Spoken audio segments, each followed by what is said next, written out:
Cierra tus ojos un momentito, vamos a hacer una pequeña oración porque vamos a pasar ya directamente a la palabra y me gustaría que a partir ya de estos momentos prestáramos suma atención a lo que en esta tarde, pues en fin, el Señor tiene que decirnos y podamos recibir la palabra idónea para la vida de todos y cada uno de nosotros que estamos aquí. Él conoce tu corazón, tu necesidad, lo que estás pasando, lo que vas a pasar, todo está bajo el control del Señor, nada ocurre por casualidad.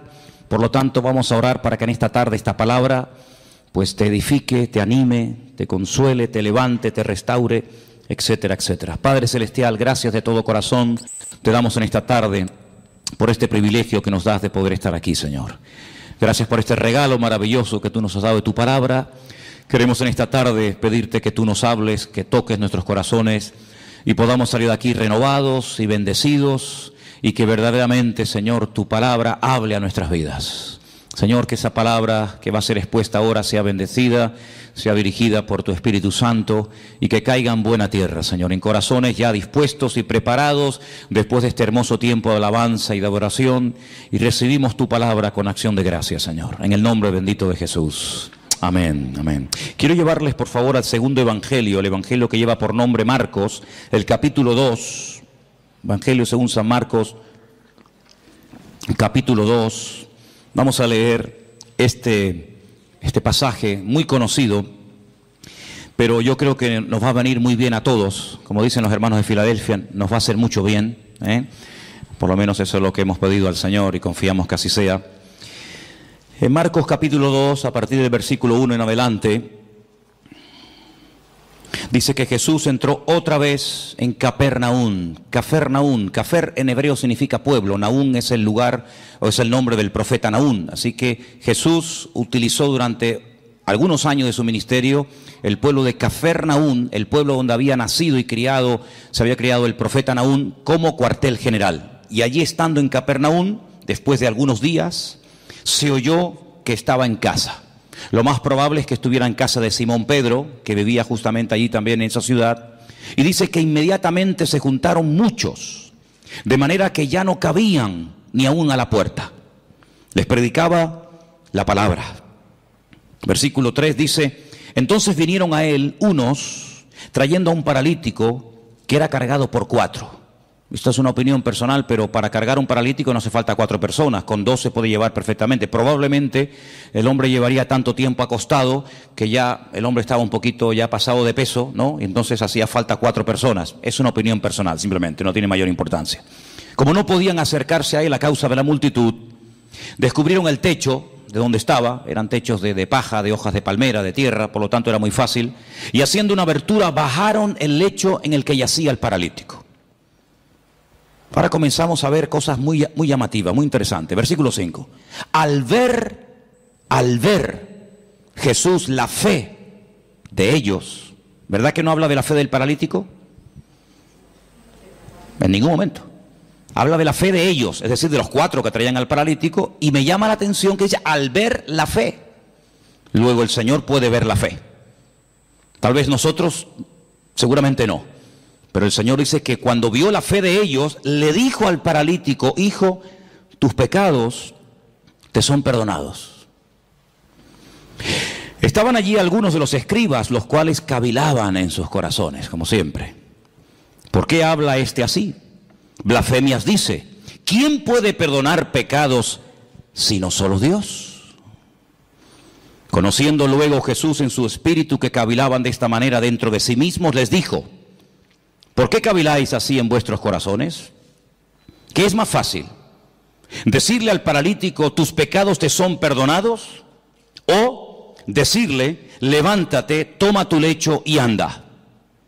Ustedes sabrán que es más fácil, ¿no? Si una cosa o lo otro. Pues para que sepáis que el Hijo del Hombre tiene potestad, ha recibido autoridad en la tierra para perdonar pecados, le dijo al paralítico: a ti te digo, levántate, toma tu lecho y vete a tu casa. Entonces él se levantó enseguida y tomando su lecho salió delante de todos, de manera que todos se asombraron y glorificaron a Dios diciendo: nunca hemos visto tal cosa. ¿Cuántos dicen amén? Amén. Qué bueno. Seguramente este pasaje ustedes ya lo han oído en cantidad de ocasiones, lo han leído, lo han escuchado en sermones, etcétera, etcétera. Pero en esta tarde le vamos a dar un enfoque diferente. Porque para entender ciertas y determinadas cosas que Cristo hacía y decía, hay que hacer un esfuerzo y volver a su época. ¿Cómo pensaba la gente? ¿Qué estilo de vida llevaban? ¿Cuáles eran sus tradiciones, sus leyendas, sus costumbres?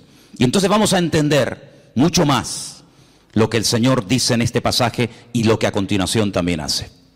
Primeramente vemos a 4 personas que no se desaniman ante los obstáculos, personas con una iniciativa tremenda, la fe que les motiva es imparable, y cuando llegan a la casa donde está el Señor predicando, al ver que no pueden entrar, no se derrumban, no se vienen abajo, no dicen, bueno, venimos otro día, hoy hay demasiada gente, es imposible llegar hasta donde está el Maestro, mañana volvemos, sino todo lo contrario. Vemos que la fe nos motiva a seguir adelante, a pesar de los obstáculos, a pesar de las dificultades. La fe es el motor que mueve nuestra vida, nuestras acciones, nuestras palabras, nuestros pensamientos. Y esta gente sube a lo alto del terrado, y dice la palabra de Dios, como hemos leído, que hacen un agujero en el techo y descienden a este hombre hasta llegar hasta donde está el Señor. Luego vemos que la fe es el ingrediente indispensable para que tú y yo no nos vengamos abajo en momentos de dificultades en la vida. La fe es el elemento indispensable y más que nunca en estos tiempos para que nuestra vida siga adelante y no se frene ante los obstáculos que van a aparecer sí o sí. Por eso una de las razones por las cuales el Señor nos dio la fe, no solamente es para que inicialmente le conociéramos y tuviéramos un encuentro y una experiencia personal con Él, sino que la fe también nos ayuda a mantenernos, no solamente a alcanzar la salvación a través de Cristo, de sus méritos, sino para que haya una vida de mantenimiento y de proceso y de acceso continuo a las bendiciones del Señor. Vemos que la fe no detuvo a esta gente, sino que la fe les ayuda a vencer obstáculos. Probablemente si no hubieran tenido fe hubieran dicho, vámonos, ¿qué hacemos aquí? Nunca nos va a atender, siempre está ocupado, siempre está rodeado de gente, incluso puede ser que hasta más necesitadas que nosotros. Sin embargo, la fe es algo maravilloso porque nos ayuda a vencer el desánimo, la indiferencia, la apatía, el bueno, otro día vengo. Por eso es fundamental que la fe que tienes, la vives, la uses, para que cuando te vengan los obstáculos que te van a venir a lo largo de tu vida, de la índole que sea, tú puedas vencer cada uno de ellos y utilizar los problemas como una especie de plataforma o de trampolín para conocer las grandezas y las maravillas del Señor en tu vida. ¿Cuántos dicen amén? Ahora vamos a pasar a las primeras palabras que el Señor Jesucristo le dirige a este hombre. Pero antes de entrar en ellas, yo quiero recordarles que aquí el jueves yo hablé acerca de un pasaje que se encuentra en el Evangelio según San Lucas, creo recordar que era el capítulo 13, donde veíamos a una mujer, no podemos decir cristiana porque no sería el término correcto, pero el término que aparece ahí es hija de Abraham, es decir, era una creyente, ¿sí?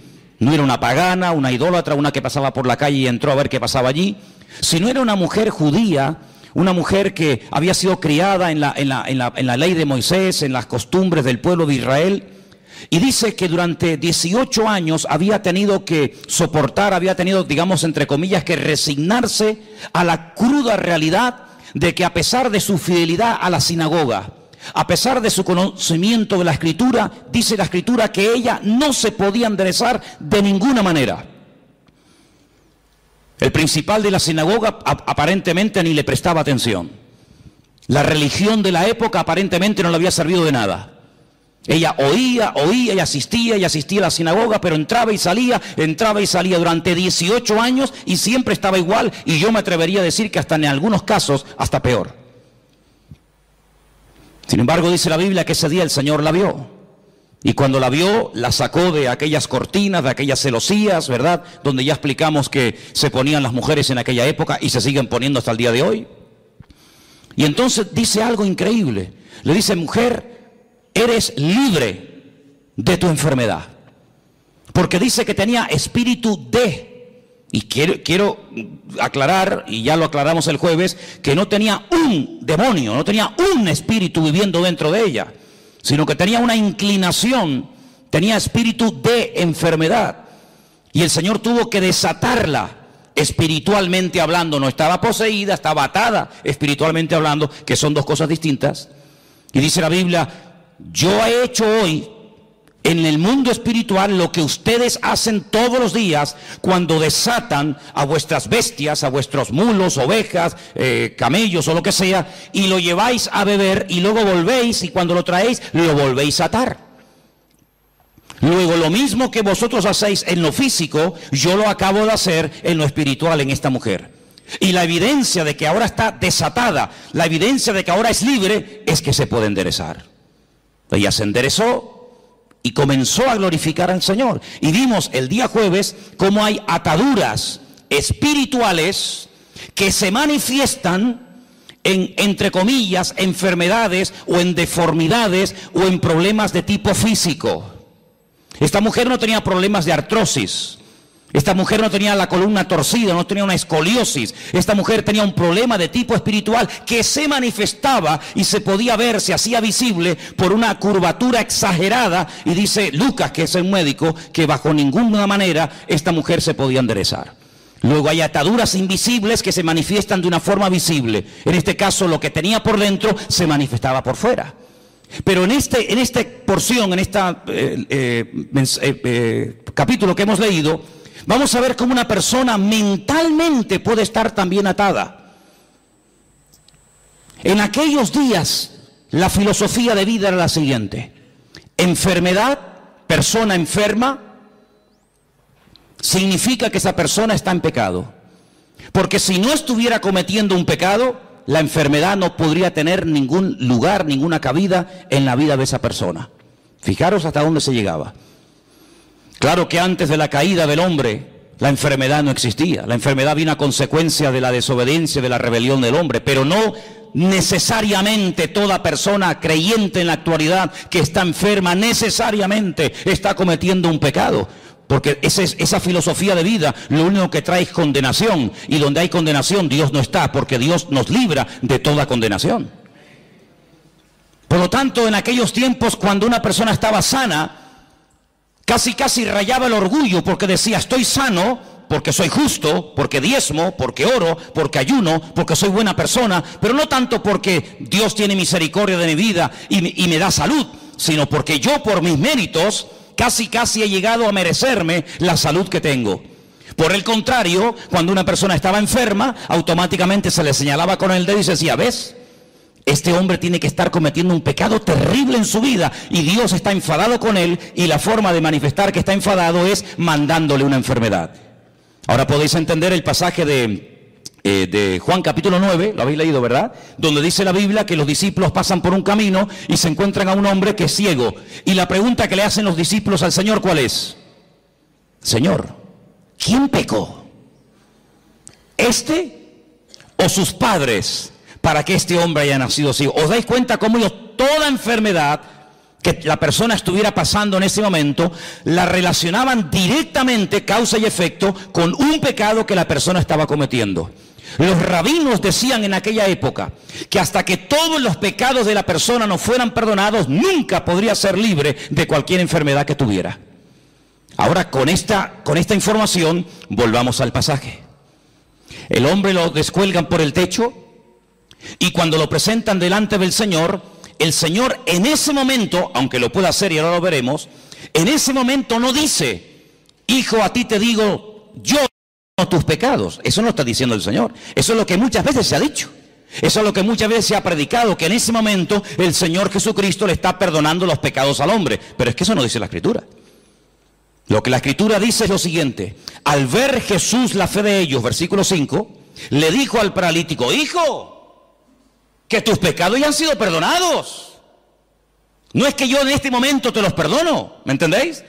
Hijo, que estás siendo esclavo de una mala información, de una mala enseñanza que te han dado, y yo te digo que tus pecados ya han sido perdonados. Claro, automáticamente los que estaban allí, Parece que había venido como una especie de un comando, ¿no?, del Sanedrín de Jerusalén para pillar al Señor siempre en el más mínimo fallo. Automáticamente comienzan a cavilar y tenían razón. Solamente Dios puede perdonar pecados, nadie puede perdonar los pecados. Pero si os dais cuenta, Jesús no está diciendo en ese momento, a ti yo te perdono los pecados, sino que le transmite la información del Padre, diciéndole, hijo, que tus pecados ya han sido perdonados. Por lo tanto, esta enfermedad no es consecuencia directa de un pecado que no ha sido perdonado en tu vida. Fijaros hasta qué punto esto estaba interiorizado, enraizado en la cultura de la época, que si ustedes vienen conmigo un momentito al Antiguo Testamento, a 2 de Samuel capítulo 12, ahora vamos a volver aquí, pero en 2 de Samuel capítulo 12, cuando el profeta Natán llega al palacio del rey David a decirle, a amonestarle acerca del pecado que ha estado cometiendo, si ustedes leen todo el capítulo 12, no nos da tiempo de leerlo ahora, pero leerlo por favor al llegar a casa, 2 de Samuel capítulo 12, en el versículo 13, cuando el profeta Natán le amonesta al rey David, él dice en el versículo 13, entonces David le dice al profeta Natán, he pecado contra el Señor, he pecado contra Dios. Pero Natán le dijo, pero también el Señor ha redimido tu pecado. ¿Y qué añade? No morirás. Es decir, la consecuencia de que Dios te ha perdonado es que no has muerto. Porque si hubieras muerto, es la evidencia de que Dios no te perdonó. Fijaros la profundidad de esto, hermanos. Dios te ha perdonado. Sí, ya, porque tú lo digas. No. ¿Sabes por qué te ha perdonado? ¿Sabes por qué puedes estar plenamente convencido 100% de que Dios te ha perdonado a pesar de la que has liado? ¿Cuál? Que no morirás. Ay, amigo. Ahora cuando vamos al Nuevo Testamento y nos encontramos con esta historia que estamos analizando en esta tarde, nos encontramos que el Señor Jesucristo le dice a este pobre hombre, a este pobre paralítico, tus pecados han sido perdonados. Por lo tanto, no tienes que estar atado mentalmente. Aquella estaba atada espiritualmente. Este tiene ataduras mentales porque cree que su enfermedad es una consecuencia de un pecado que está cometiendo. Por lo tanto, el hombre ni siquiera se atreve a dirigirle ni una sola palabra al Señor. No le pide nada, ni clemencia, ni misericordia, ni nada.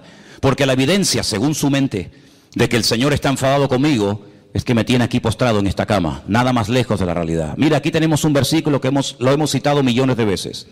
Y el versículo es muy fácil muy fácil de entender. Conoceréis la verdad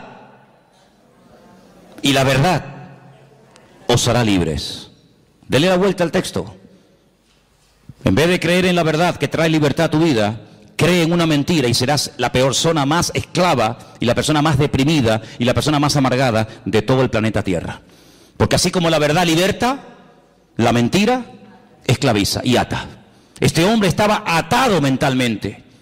Claro, ¿qué rabino le iba a decir en su época? Tus pecados han sido perdonados. Pero si han sido perdonados, ¿por qué sigo enfermo? Bueno, ¿cuál es la evidencia? ¿Cuál es la evidencia? Porque claro, decirle, oye, que Dios es un Dios de perdón, es un Dios de misericordia, que tus pecados han sido perdonados, eso no cuesta nada. Por eso el Señor lanza la pregunta. Aquí hay un mensaje en dos direcciones. Primero hacia el paralítico y también hacia los escribas y fariseos que están allí cuestionando la credibilidad de dichas palabras. ¿Cómo se atreve este hombre a perdonar pecados? Es que no está perdonando pecados, está dando la información. Está trayendo consuelo y aliento y esperanza a un corazón que está creyendo en una mentira. Ahora eso hay que demostrarlo. Muy bien. Pues entonces ahora viene el momento de la verdad. Ahora lo que tienes que hacer es levantarte, toma tu lecho y sal de aquí caminando y será la evidencia visible, el botón de muestra que demostrará que efectivamente tus pecados son perdonados. El hombre toma su lecho, se levanta, se va y el texto termina diciendo que glorificaron a Dios, se quedaron asombrados y dicen nunca. Claro, nunca hemos visto tal cosa, porque nunca le habían enseñado eso. Tú tienes que comenzar a orar, a pedir y a declarar por fe en el nombre del Señor lo que a ti te gustaría ver en tu vida. El gran problema es que muchas veces nuestras palabras, hermanos, son un obstáculo para que la gloria del Señor y el poder de Dios se manifieste en nuestra vida. ¿Quieres ver bendición? Habla bendición. Siembra tomates si quieres cosechar tomates. ¿Quieres cosechar patatas? Pues no siembres tomates, tienes que cosechar patatas. Y en el sentido espiritual pasa exactamente lo mismo. ¿Quieres ver bendición en tu vida? Levántate por la mañana. El Señor es mi luz y mi salvación. ¿De quién temeré? Aunque un ejército acampe contra mí, no temerá mi corazón. El Señor está conmigo. Él es mi poderoso gigante. Él es mi pastor. Él me va a abrir puertas. Él me va a sanar. Él me va a bendecir. Y estamos sembrando fe. Y el que siembra fe, recoge fe. ¿Cuántos dicen amén? Por lo tanto, amados hermanos, tengamos mucho cuidado, no solamente con nuestras palabras, sino con nuestras actitudes y también, como no, con nuestros pensamientos. Porque mucha gente en aquellos tiempos era personas atadas, mental, física y espiritualmente, porque habían creído en las mentiras que muchas veces los hombres habían enseñado y se habían arraigado de tal manera en la forma de vida, en la cultura de la época, que la gente era esclava, no porque Dios estaba enfadado con ellos, sino porque ellos mismos se habían atado al creer en mentiras. ¿Habéis prestado atención a la lectura de esta tarde? ¿Sí o no? Jesús se va a otra población, a Nazaret. Coge el pergamino, el rollo del profeta Isaías. ¿Y qué dice? Yo he venido, ¿para qué? Para darle vista a los ciegos. Yo he venido a sanar y a curar a los quebrantados de corazón, a traer libertad a los oprimidos. En otras palabras, a traer esperanza, que ya bastante condenación y bastante amargura tenéis encima. Sin embargo, el Señor vino a darnos libertad de todas nuestras miserias, de todas nuestras pobrezas y de todos nuestros pecados.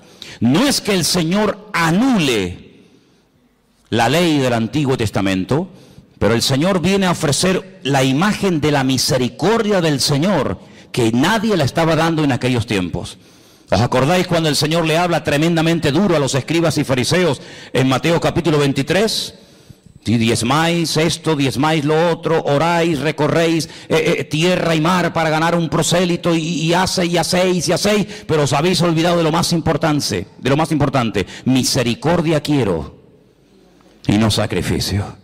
Sois capaces de hacer sacrificios, de caminar, de sudar, de patear por aquí, subir montañas, hablar con este, hablar con el otro, de ayunar días y días, de diezmar las semillas, de colar esto, de colar lo otro.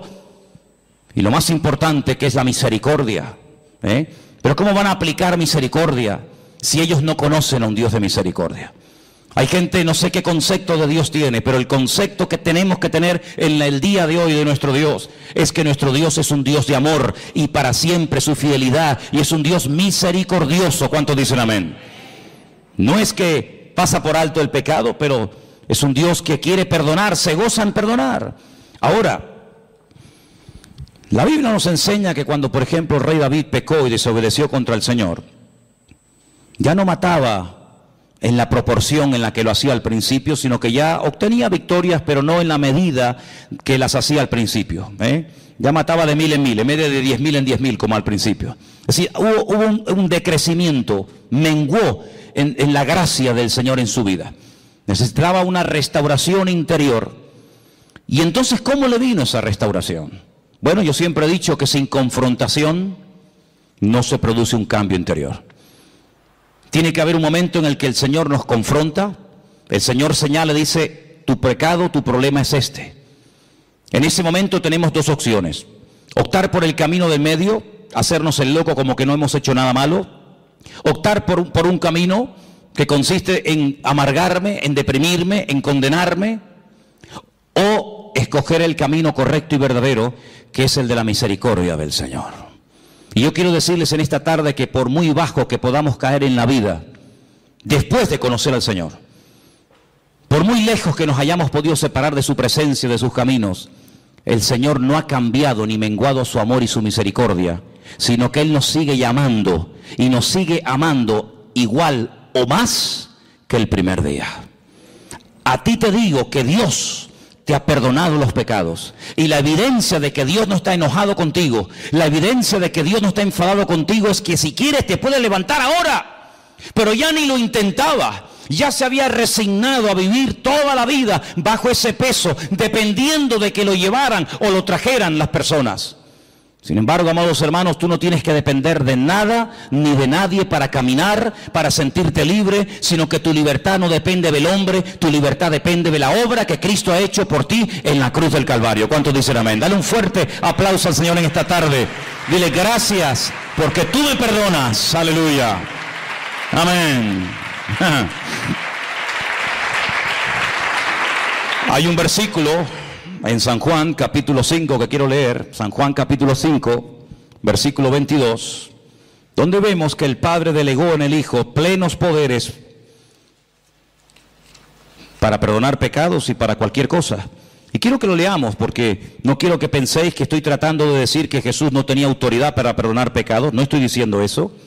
De hecho, el versículo que vamos a leer ahora nos demuestra que el Padre delegó, dice, este es mi Hijo amado en el cual delego, en el cual deposito toda mi confianza. Juan capítulo 5, verso 22 dice, porque el Padre a nadie juzga. Pero sigue diciendo el versículo, sino que todo el juicio, ¿qué dice? Se lo dio al Hijo. Es decir, que a través del Hijo, Dios imparte justicia y a través del Hijo, Dios imparte misericordia. ¿Os acordáis cuando el Señor estaba un día y de repente lo rodearon un montón de religiosos que estaban dispuestos a apedrear, a lapidar públicamente a una mujer que dice que había sido sorprendida en el mismo acto? Que es curioso, porque si la habían sorprendido en el mismo acto, ¿dónde estaba el otro? Curioso que nada más traen a uno.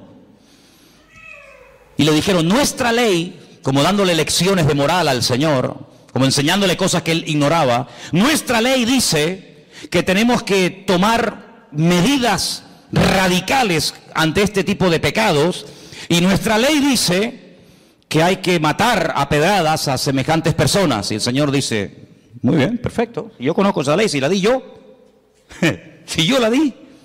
El problema es que para poder ejecutar esa ley, uno tiene que estar limpio y libre de pecado. Ahora, si tú crees que estás libre de pecado para poder matar a pedradas a una persona, pues coge la piedra y tírala. No sabemos lo que el Señor escribió en tierra. Algún día lo sabremos, ¿no? ¿No te parece? Por lo menos yo se lo pienso preguntar. La cuestión está en que dice la Biblia que desde el más grande hasta el más pequeño todos salieron corriendo y ninguno se quedó. Perdón, sí se quedó uno. Se quedó el único que podía tirar una piedra y una y 20 contra ella, ¿sí o no? Porque él nunca había pecado, luego era el único que podía decir, bueno, nadie te va a apedrear, pero yo sí, porque yo no he pecado, yo soy justo, yo soy limpio y sin mancha. Sin embargo, ¿qué le dice? Yo tampoco te condeno. Vete y no peques más. Es impresionante, ¿verdad? Ese es nuestro Dios. Hablar yo del perdón de Dios en esta tarde, no digo que sea perder el tiempo, pero es algo que tenemos todos tan claro, ¿sí o no? Gloria a Dios por el perdón de Dios. Gloria al Señor que vemos que perdona al ladrón en la cruz sin haber hecho ningún mérito para ser perdonado. Gloria a Dios que perdona a la mujer adúltera que según la ley de la Torá de Moisés merecía la muerte. Gloria a Dios que perdonó a Pedro a pesar de que le le traicionó o le negó. Pon el adjetivo que quieras. Gloria a Dios que no hay pecado que Dios no pueda perdonar. Hablar del perdón de Dios, hermano, para nosotros no es una predicación, es una realidad. Es algo que hemos experimentado. Todos los que estamos aquí, o la inmensa mayoría, sabemos que el Señor, tanto antes como después de haberle conocido, nos ha tenido que perdonar muchas veces, ¿sí o no? Porque claro, siempre cuando hablamos de perdón y de misericordia, parece que tenemos que volver a nuestra vida anterior a conocerla al Señor. No, yo no hablo de esa, yo hablo después de haberle conocido. O es que después de haberle conocido no hemos roto nada. Es que después de haberle conocido no hemos caído, tropezado y pecado. ¿Hay alguno aquí así? Porque antes pecábamos por ignorancia, pero ya después de conocerla a Él, pecamos sabiendo que a nuestro Dios le ofendía el pecado y lo hemos hecho igualmente. Y el Señor nos ha perdonado. Y la evidencia de que nos ha perdonado es que estamos vivos. Pero yo no quiero hablar del perdón de Dios, porque ya lo sabéis. Yo quiero hablar acerca de si ahora nosotros vamos a perdonar nuestras ofensas a aquellos que nos han hecho daño. Hay muchas formas de matar a una persona. Dicen que En algunas tribus se ha practicado y se practica en la actualidad algo que se llama el ostracismo. El ostracismo consiste en no dirigirle la palabra a una persona. En una tribu, cuando alguien cometía un delito, un pecado, un error contra la tribu, pues lo dejaban vivir en la tribu, pero nadie podía hablarle, nadie podía saludarlo, no había ningún contacto físico, ni palabras, ni conversaciones, ni buenos días, ni buenas tardes, ni nada, ni por ahí te pudras. Cuenta la historia, hay muchos casos en la historia de personas que morían de pena, de tristeza. Incluso cuentan algunos casos en algunas tribus que la gente iba y se despeñaba, se lanzaba, optaba por el suicidio, porque era tan grande la carga continua y permanente, y encima te lo recordaban cada 10 minutos o cada 5 minutos que la gente optaba por quitarse la vida. Cuando vamos al Nuevo Testamento encontramos la famosa oración modelo del Padre Nuestro, que en cierta medida, si conocéis lo que era el año de jubileo, está basado en eso. Cada 7 años y luego cada 50 años se tenían que perdonar las deudas. ¿Conocéis, verdad? Algunos dicen, algunos historiadores, algunos expertos en escritura, dicen que el Señor Jesucristo, cuando leyó la escritura en Nazaret, que se leyó esta tarde aquí, estaban celebrando el año de jubileo, pero ya nadie ponía en práctica lo de dar libertad a los cautivos, que era dar libertad a los esclavos, perdonar las deudas, devolver las tierras a sus dueños originales. Pero ¿qué dice el Padre Nuestro? Perdónanos como nosotros también perdonamos a nuestros deudores. Es decir, lo mismo que hemos recibido es lo mismo que tenemos que devolver. El Señor da una parábola diciendo, había un hombre que le debía una fortuna a otro hombre que jamás le había podido pagar, ni le iba a pagar en el futuro. Y todo fue perdonado en un instante porque él pidió misericordia, él pidió clemencia y le perdonaron todo. Y este mismo hombre, con ese perdón, con ese alivio de no deberle nada a nadie, sale a la calle y se encuentra con uno y lo agarra por el cuello y le obliga a que le pague una deuda insignificante. Y el Señor, que le perdonó la gran deuda, le dice, ¿cómo es posible que hayas sido tan mezquino? ¿Cómo es posible que seas tan duro cuando tú me debías mucho más a mí y yo te perdoné todo? ¿No debías tú salir y hacer exactamente lo mismo? Es decir, hermano, aquí recibimos misericordia, ¿pero para qué? ¿Para sentirnos bien y dormir tranquilos y seguir la vida? No, no solamente para eso, sino que recibimos misericordia para que podamos dar y hacer misericordia al que nos ha ofendido.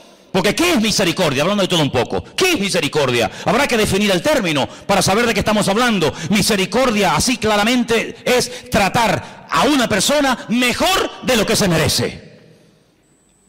Ni más ni menos. La Biblia dice, si saludáis a los que os saludan, ¿qué recompensa tendréis? Si amáis a los que os aman, ahí no hay nada, digamos, de extraordinario. El Señor viene en el Nuevo Testamento, con el nuevo pacto, con la irrupción de su persona en el reino, con el reino de Dios. ¿Qué nos enseña? A ir más allá de la letra, a ir más allá de la obligación moral de decir, bueno, he hecho esto, punto. No, a ir hasta la segunda milla. Señor, ¿y cuántas veces perdona? A ver, porque habrá un límite en todo esto, ¿no? O tengo que estar siempre perdonando, como si yo fuera un tonto. Y el Señor, ¿qué le dijo? Como diciendo, un número infinitamente de veces. Imagínense por un instante, imaginemos por un instante que Dios a nosotros nos va a perdonar un número determinado de veces. 30 veces, 40, 50, pon el número que quieras. Al llegar a ese número, toda ofensa, todo pecado, toda caída, todo tropiezo, todo mal pensamiento, toda mala palabra, toda mala acción no puede quedar perdonado porque ya ha llegado el cupo, ya has completado el cupo. ¿Se imaginan lo terrible que tendría que ser vivir la vida cristiana con esa presión, con esa amargura como este hombre? Qué alivio tan grande cuando el Señor le dijo a este hombre que tus pecados ya han sido perdonados, que no tiene que estar bajo esa condenación, que Dios perdona. Y además tengo una noticia buenísima para todos nosotros. Que el único que en esta vida perdona y además olvida es nuestro Dios. ¡Wow! Perdona y olvida. Nosotros no podemos olvidar, pero sí podemos hacer de la herida un punto fuerte y aprender que en la herida, cuando el soldado cae y es restablecido, el soldado se levanta con mayor fuerza porque ha visto en su vida la mano y el perdón de Dios. ¿Y saben quién es la persona que más ama? Según la Biblia, la persona que más perdona. Dice, al que mucho ama, mucho se le perdona. Al que poco ama, poco perdonado eres. Es decir, que la esencia de Dios es un Dios de perdón. Me preguntaba yo en estos días, en esas conversaciones que tengo yo conmigo mismo cuando voy por la casa, y os he dicho en estos días que si me veis hablando solo, no es que esté loco, sino que yo hablo mucho solo. Y yo me preguntaba, decía, ¿cuándo le pidió Adán perdón al Señor? ¿Sabéis? Cuando Adán, cuando peca, dice, ¡ah! Hemos pecado. Eva, ¿qué hemos hecho? La hemos liado. Hemos desobedecido al Señor, le hemos fallado, hemos pecado. ¿Cuándo le pidió Adán y Eva perdón al Señor? Que yo sepa, en mi Biblia no veo nunca que Adán y Eva le pidieron perdón al Señor. Pero antes de que Adán fuera consciente de la que había liado, antes de que fuera expulsado, antes de que comenzara a sufrir en lo físico, en lo espiritual, en lo familiar, etcétera, etcétera, las consecuencias de su pecado, ya el Señor fue por delante de él y lo vistió con pieles de animales. Luego tuvo que haber un derramamiento de sangre, porque que yo sepa, para arrancarle la piel a un animal habrá que matarlo, no lo va a hacer en vida, ¿no? Tuvo que haber un derramamiento de sangre, y cada vez que Adán y Eva veían esas túnicas que le habían hecho el Señor a su medida, no le quedaban pequeñas, ni grandes, ni apretadas, sino eran túnicas hechas a su medida. Cada vez que veían esas prendas, sabían que la habían liado, pero Dios los había cubierto con su justicia y con su misericordia. Y ese es el concepto que tenemos que tener constantemente en nuestra vida. Mi Dios es un Dios santo, no tolera el pecado, pero es un Dios que si llego a pecar, Dios, siempre que haya un arrepentimiento, siempre que haya un genuino arrepentimiento, mi Dios, que lo conozco perfectamente, sé que mi Señor siempre me perdonará, siempre me restaurará y siempre me dará una segunda oportunidad. ¿Cuántos dicen amén? Dile al que está a tu lado, Dios perdona y olvida. Así es, aleluya. Dios perdona y Dios olvida. Bendito sea el Señor. Algo que hace años escuché y tal vez nos pueda hacer mucho bien en esta tarde a todos y a cada uno de nosotros es, cuando me encuentro en una situación, no sé, de enfermedad, de dolor, de tristeza, de angustia, en fin, de lo que sea, hazte la siguiente pregunta: ¿qué haría en mi lugar el Señor Jesús? Imagínate que una vecina, no sé, te tira agua sucia en la puerta, te raya el coche, te insulta, te critica, no sé qué. Por poner un ejemplo, ¿qué haría Jesús si la vecina de al lado de su casa donde él estaba posando esa noche le hiciera semejante detalle? ¿Qué haría el Señor? ¿Qué haría el Señor si alguien llega y te insulta y te amenaza y te denuncia y te no sé qué y te no sé cuánto? ¿Qué haría el Señor? Eso es lo que nosotros tendríamos que hacer. Ni más ni menos. Exactamente lo mismo que haría el Señor. Es interesante notar que cuando el Señor Jesucristo resucitó, la Biblia nos da una lista muy detallada de las personas, lugares que fue a visitar después de su resurrección. A una de las personas que específicamente fue para encontrarse con él, para restaurarlo, ¿sabéis de quién hablo, verdad? Del apóstol Pedro. Y decirle a mis discípulos y a Pedro, y el Señor Jesucristo se va desde Jerusalén, lugar donde había sido muerto, crucificado y resucitado, recorre prácticamente todo el país y se va justo al mar de Galilea, donde allí estaba Pedro, volviendo otra vez a las andadas, volviendo otra vez a la pesca, contagiando con su desánimo y con su decisión a otros discípulos para volver a la pesca, cuando tenían que tener clarísimo que ya por ahí no iban los tiros, pero allí se va el Señor. Y el Señor se entrevista con Pedro, y el Señor restaura a Pedro, y el Señor le vuelve a decir algo tremendo, que a lo mejor tú y yo nunca le diríamos a nadie: pues apacienta mis corderos. Y alguien podía objetar y decir: pero Señor, pero si cuando te vio hacer milagros, cuando te vio caminar por encima de las aguas, cuando te vio multiplicar panes y peces, la lió y dijo que no te conocía, ahora que te vas, le vas a delegar a él la responsabilidad, y como a uno de nosotros, de atender ovejas, de atender gente nueva, de pastorear iglesia, de difundir el evangelio. Pero Señor, ¿no te das cuenta que de este hombre nadie se puede fiar? Que ya la lió una vez, y si la lió una vez, ¿Quién nos asegura que no vuelva a hacerlo? Bueno, tenemos un pasaje tremendo para que veáis la reacción del Señor y la reacción del hombre ante un pasaje o una circunstancia parecida. Dice la Biblia que hubo un desacuerdo terrible entre Pablo y Bernabé. ¿Por qué? Porque dice que Marcos en el primer viaje misionero los había abandonado, ¿sí o no? Y llega el momento de celebrar el segundo viaje misionero y Bernabé dice, bueno, pues vamos otra vez juntos, Marcos, yo, Bernabé, y tú, Pablo, y Pablo dice, bajo ningún concepto, de ninguna manera. ¿Pero por qué? Porque este hombre nos abandonó en el primer viaje, ¿no te acuerdas? Que cuando se pusieron las cosas difíciles y cuando hubo problemas, cogió y se mandó a mudar y nos dejó tirados. Y Bernabé le habrá dicho, bueno, pero es verdad, tienes razón, yo estaba allí, yo sé lo que estás diciendo, pero vamos a darle una segunda oportunidad al chico. Ya ha crecido, ya ha madurado, ha pasado un tiempo, capaz que el hombre se ha arrepentido, ha recapacitado, se ha dado cuenta de que así no se puede ir por la vida. Ahora sí, ahora no, ahora cuenta conmigo, ahora no estoy para nadie. Y Pablo dice, bajo ningún concepto. Y dice que hubo tal desacuerdo entre estos dos grandes hombres de Dios, Bernabé y Pablo, que dice la palabra que Pablo se fue por tierra con Silas y se fue Bernabé por mar a la isla de Chipre, de la cual era, con Marcos. Así actúan los hombres, así actuamos los seres humanos. Como dicen algunos, el que la hace la paga, ¿verdad? Ni perdono ni olvido, dicen otros. Terrible. Sin embargo, el Señor Jesucristo llega a Galilea y podía haberse reunido con Juan, con Santiago, con Tomás, con Felipe, etcétera, y decir, bueno, Pedro, tú me dijiste que no me conocías, tú blasfemaste, tú dijiste que no querías saber nada de mí, por lo tanto, déjanos en paz, vete con los tuyos, que yo tengo a mi gremio. No. Yo quiero volver a incorporarte, yo quiero volver a integrarte y quiero volver a confiar en ti. De hecho te lo digo, apacienta mis corderos, apacienta mis ovejas. Y ese es nuestro Dios, ese es nuestro Señor Jesucristo, ese es nuestro Dios, un Dios de misericordia, un Dios que nos ha perdonado, pero no para que, como dije antes, podamos dormir tranquilos y decir, ay, qué bueno, ya mis pecados están todos perdonados. No solamente para eso, sino para enseñarte un modelo, para enseñarte un nuevo estilo de vida y para decirte lo que has aprendido y recibido es exactamente lo mismo que tienes que enseñar y transmitir a toda persona que a lo largo de la vida te ofendan. Porque dicho sea de paso, cuando alguien te ofende es porque Dios le permitió que te ofendiera.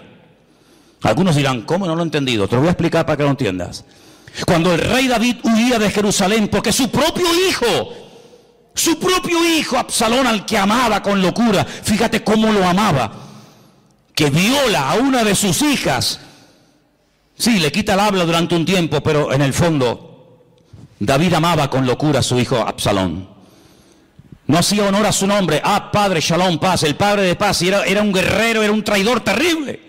Un hombre que dice que se paraba en las puertas de Jerusalén y cuando alguien venía a consultar, a pedirle consulta o consejo al rey, dice que él robaba el corazón del pueblo. Ay, si yo fuera rey, ay, si me nombraran rey, mi padre siempre está liado, siempre está ocupado, yo te trataría con benevolencia. Un ladrón de corazones, terrible.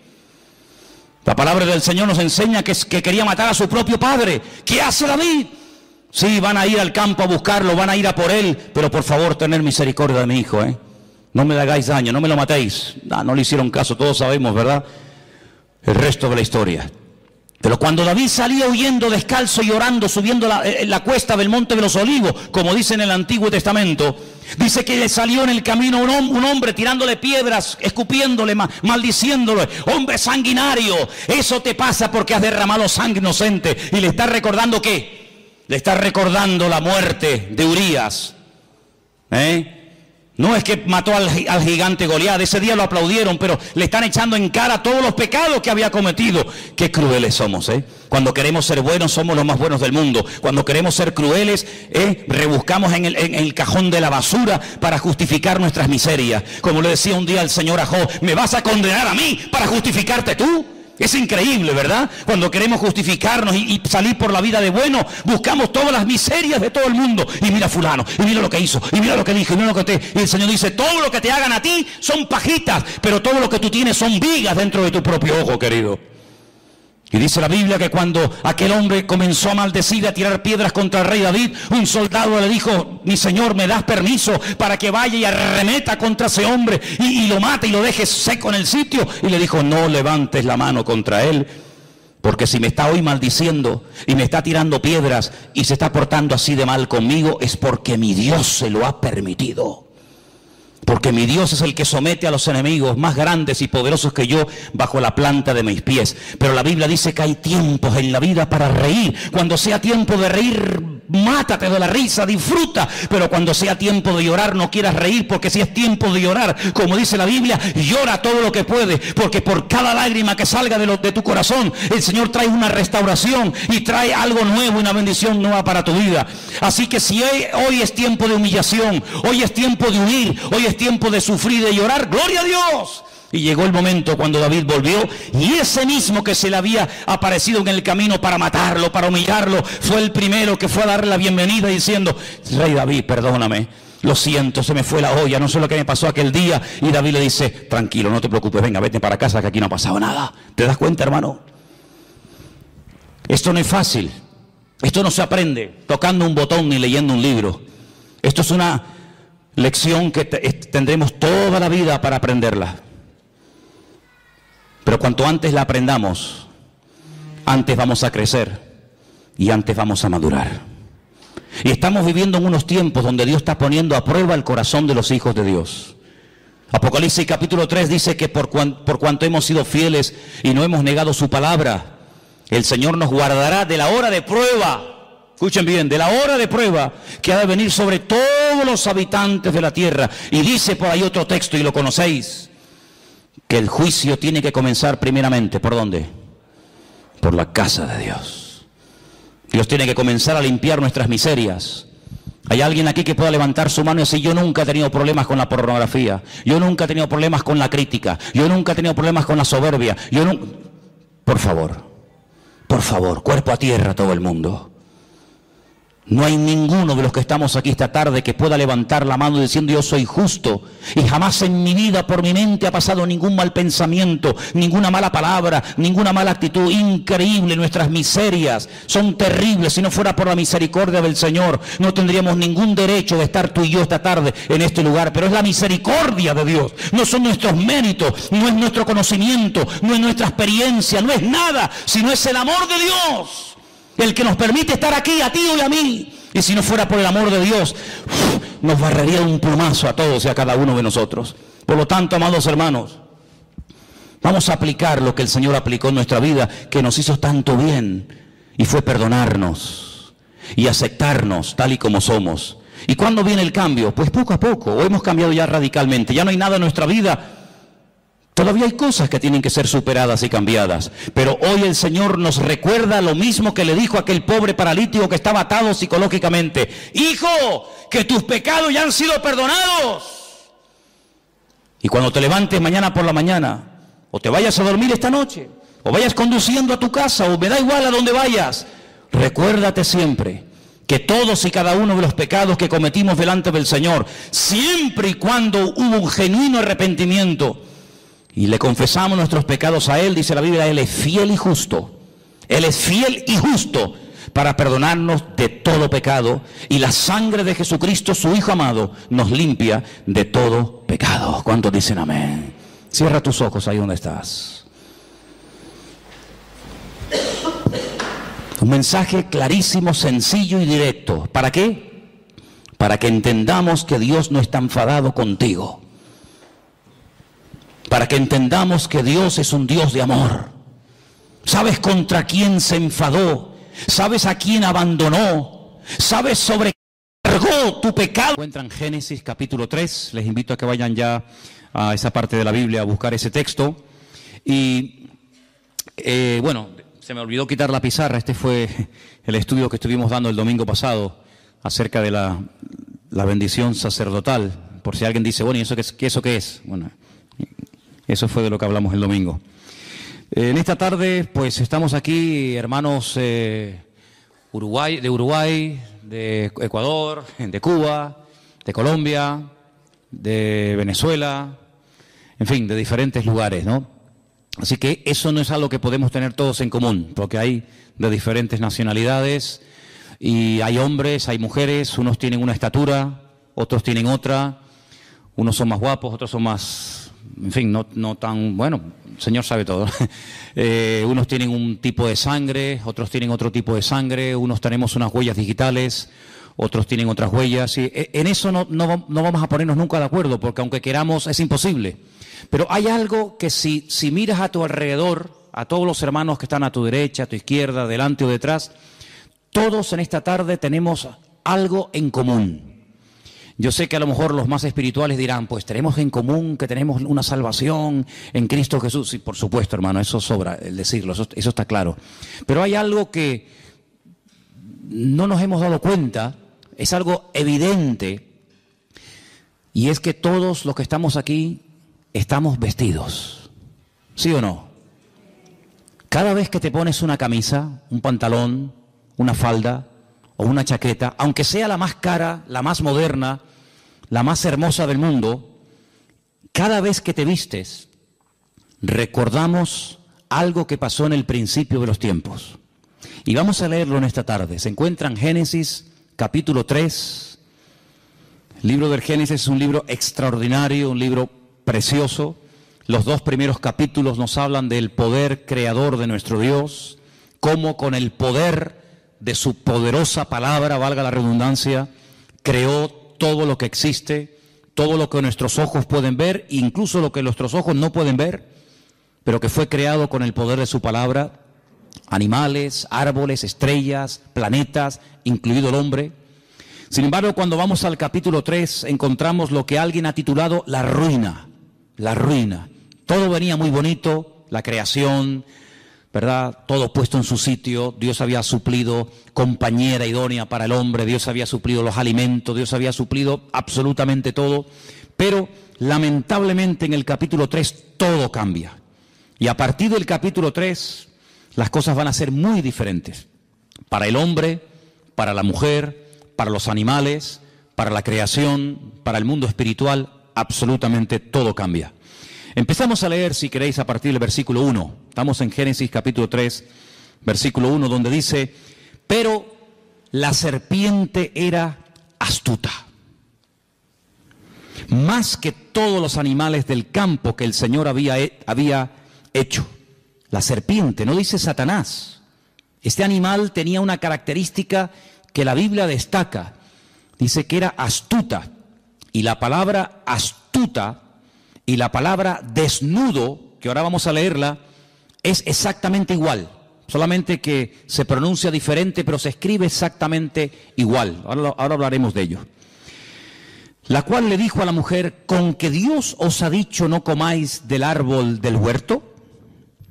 Y la mujer le respondió a la serpiente: del fruto de los árboles del huerto podemos comer, pero del fruto del árbol que está en medio del huerto, dijo Dios, no comeréis de él, ni le tocaréis, para que no muráis.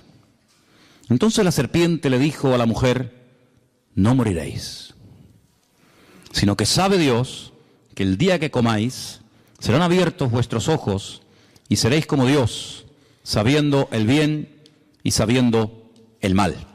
Versículo 6. Vio la mujer que el árbol era bueno para comer y que era agradable a los ojos y árbol codiciable para alcanzar la sabiduría, y tomó de su fruto y comió, y dio también a su marido, el cual comió así como ella. Entonces fueron abiertos los ojos de ambos y conocieron que estaban desnudos. Entonces cosieron hojas de higuera y se hicieron delantales.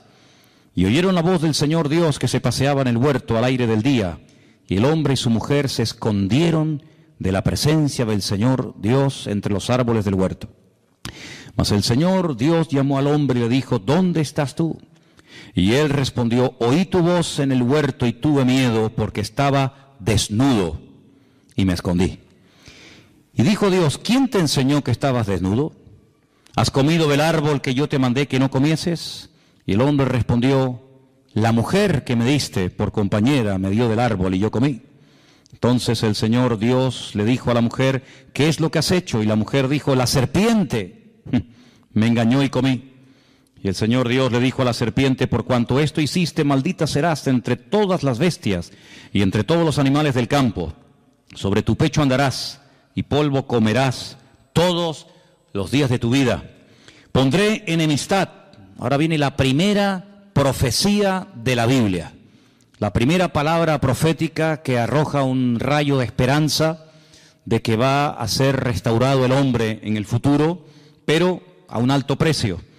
Y la profecía dice así: pondré enemistad entre ti y la mujer, entre tu simiente y la simiente suya. Esta te herirá en la cabeza y tú le herirás en el calcañar. Y a la mujer le dijo: multiplicaré en gran manera los dolores de tus preñeces. Con dolor darás a luz los hijos y tu deseo será para tu marido y él se enseñoreará de ti. Y al hombre le dijo: por cuanto obedeciste a la voz de tu mujer y comiste del árbol que te mandé diciendo, no comerás de él, maldita será la tierra por tu causa, con dolor comerás de ella todos los días de tu vida. Espinos y cardos te producirá y comerás plantas del campo. Con el sudor de tu rostro comerás el pan hasta que vuelvas a la tierra, porque de ella fuiste formado, pues polvo eres y al polvo volverás. Y ahora es la primera vez que vemos al hombre que le pone nombre. Hasta el momento la llamaba mujer, varona, pero ahora le pone un nombre, Adán, a la mujer, y le llama Eva. Y aquí hay un juego de palabras que no se aprecia en español, Eva, por cuanto ella es madre de todos los vivientes, que viene de la raíz Hai, que significa vida.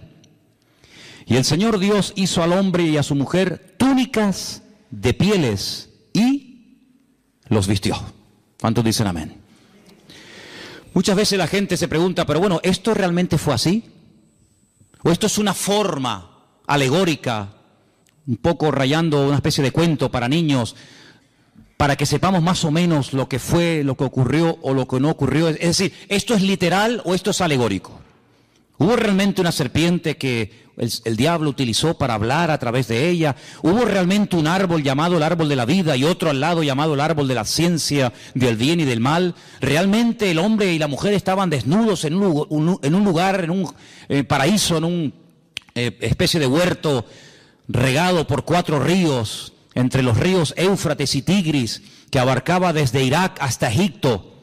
¿Realmente eso existió? ¿Realmente hubo un hombre llamado Adán y Eva, y bueno, y todo esto del hombre de Cromañón, y el hombre de Java, y el hombre de Neandertal, y todo esto que es que la ciencia dice, y el tema de la evolución? ¿Todo esto es real o es una forma, repito, alegórica de contar una realidad?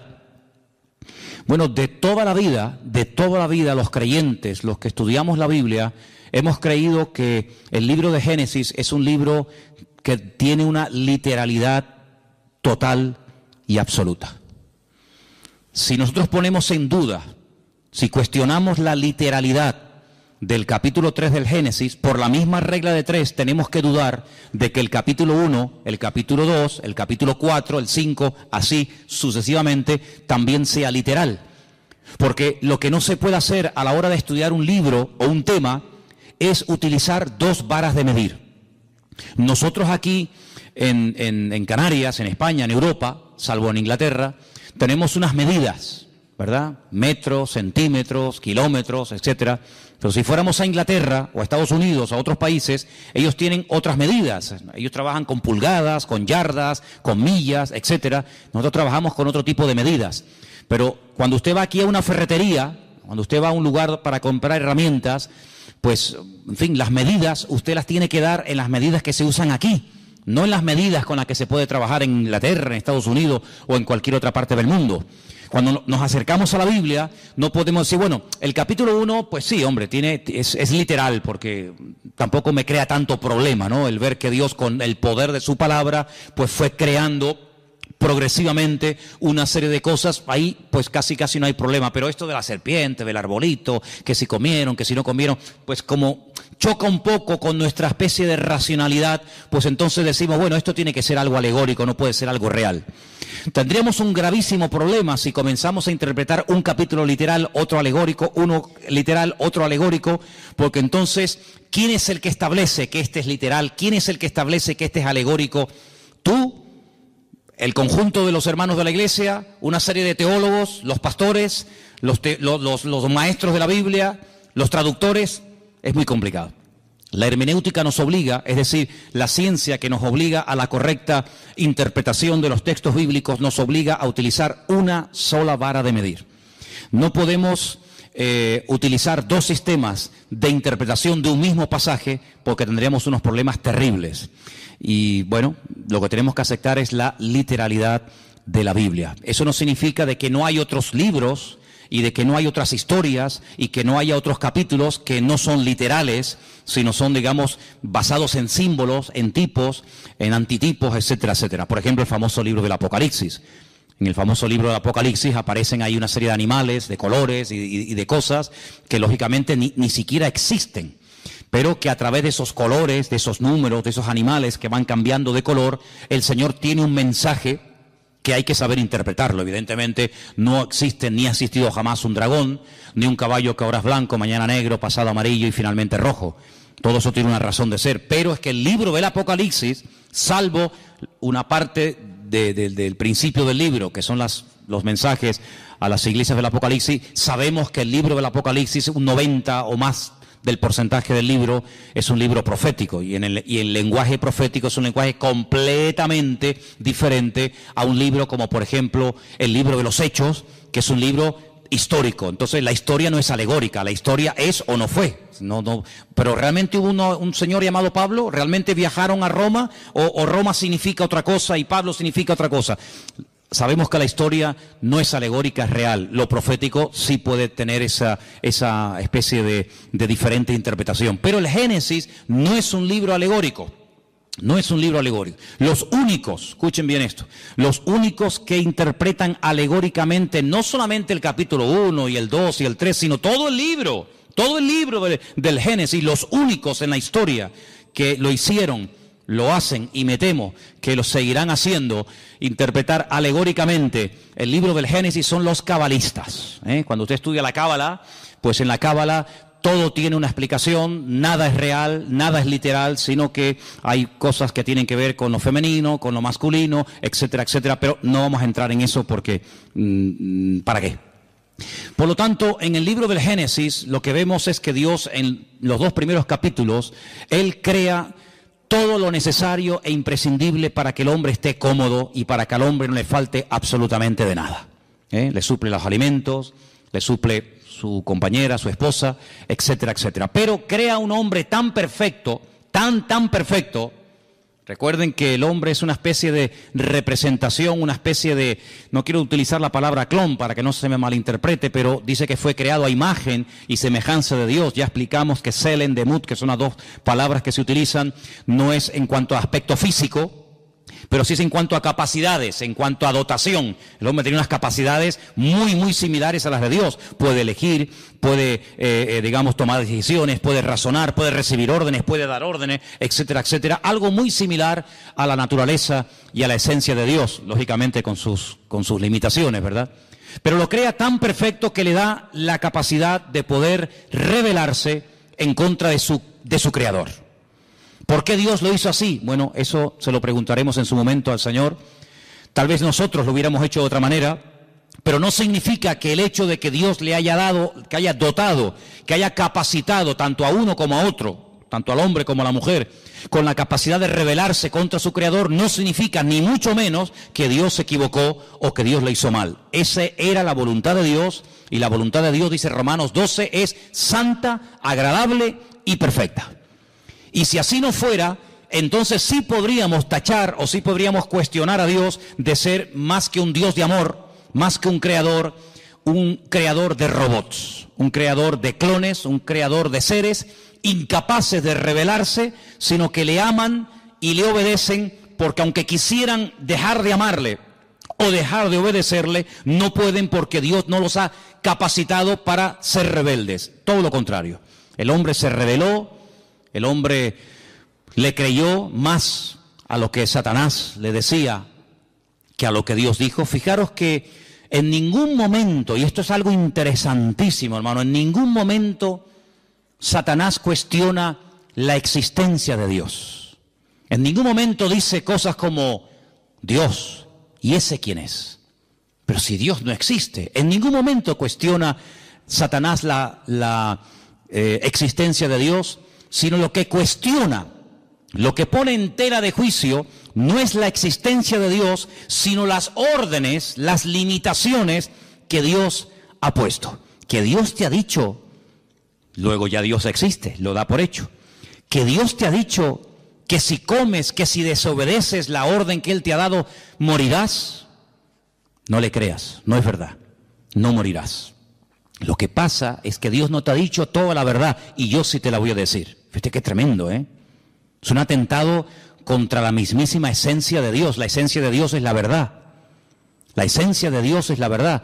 Yo no lo voy a hacer ahora, pero si yo les trajera, que lo tengo por ahí fotocopiado, allí en el cuartito de la oración lo podéis ver, el capítulo 1 del Génesis, si comenzáramos a sumar una serie de palabras, continuamente, en todo el capítulo 1 y en todo el capítulo 2, continuamente aparece después de leer ciertas y determinadas frases o textos la palabra verdad.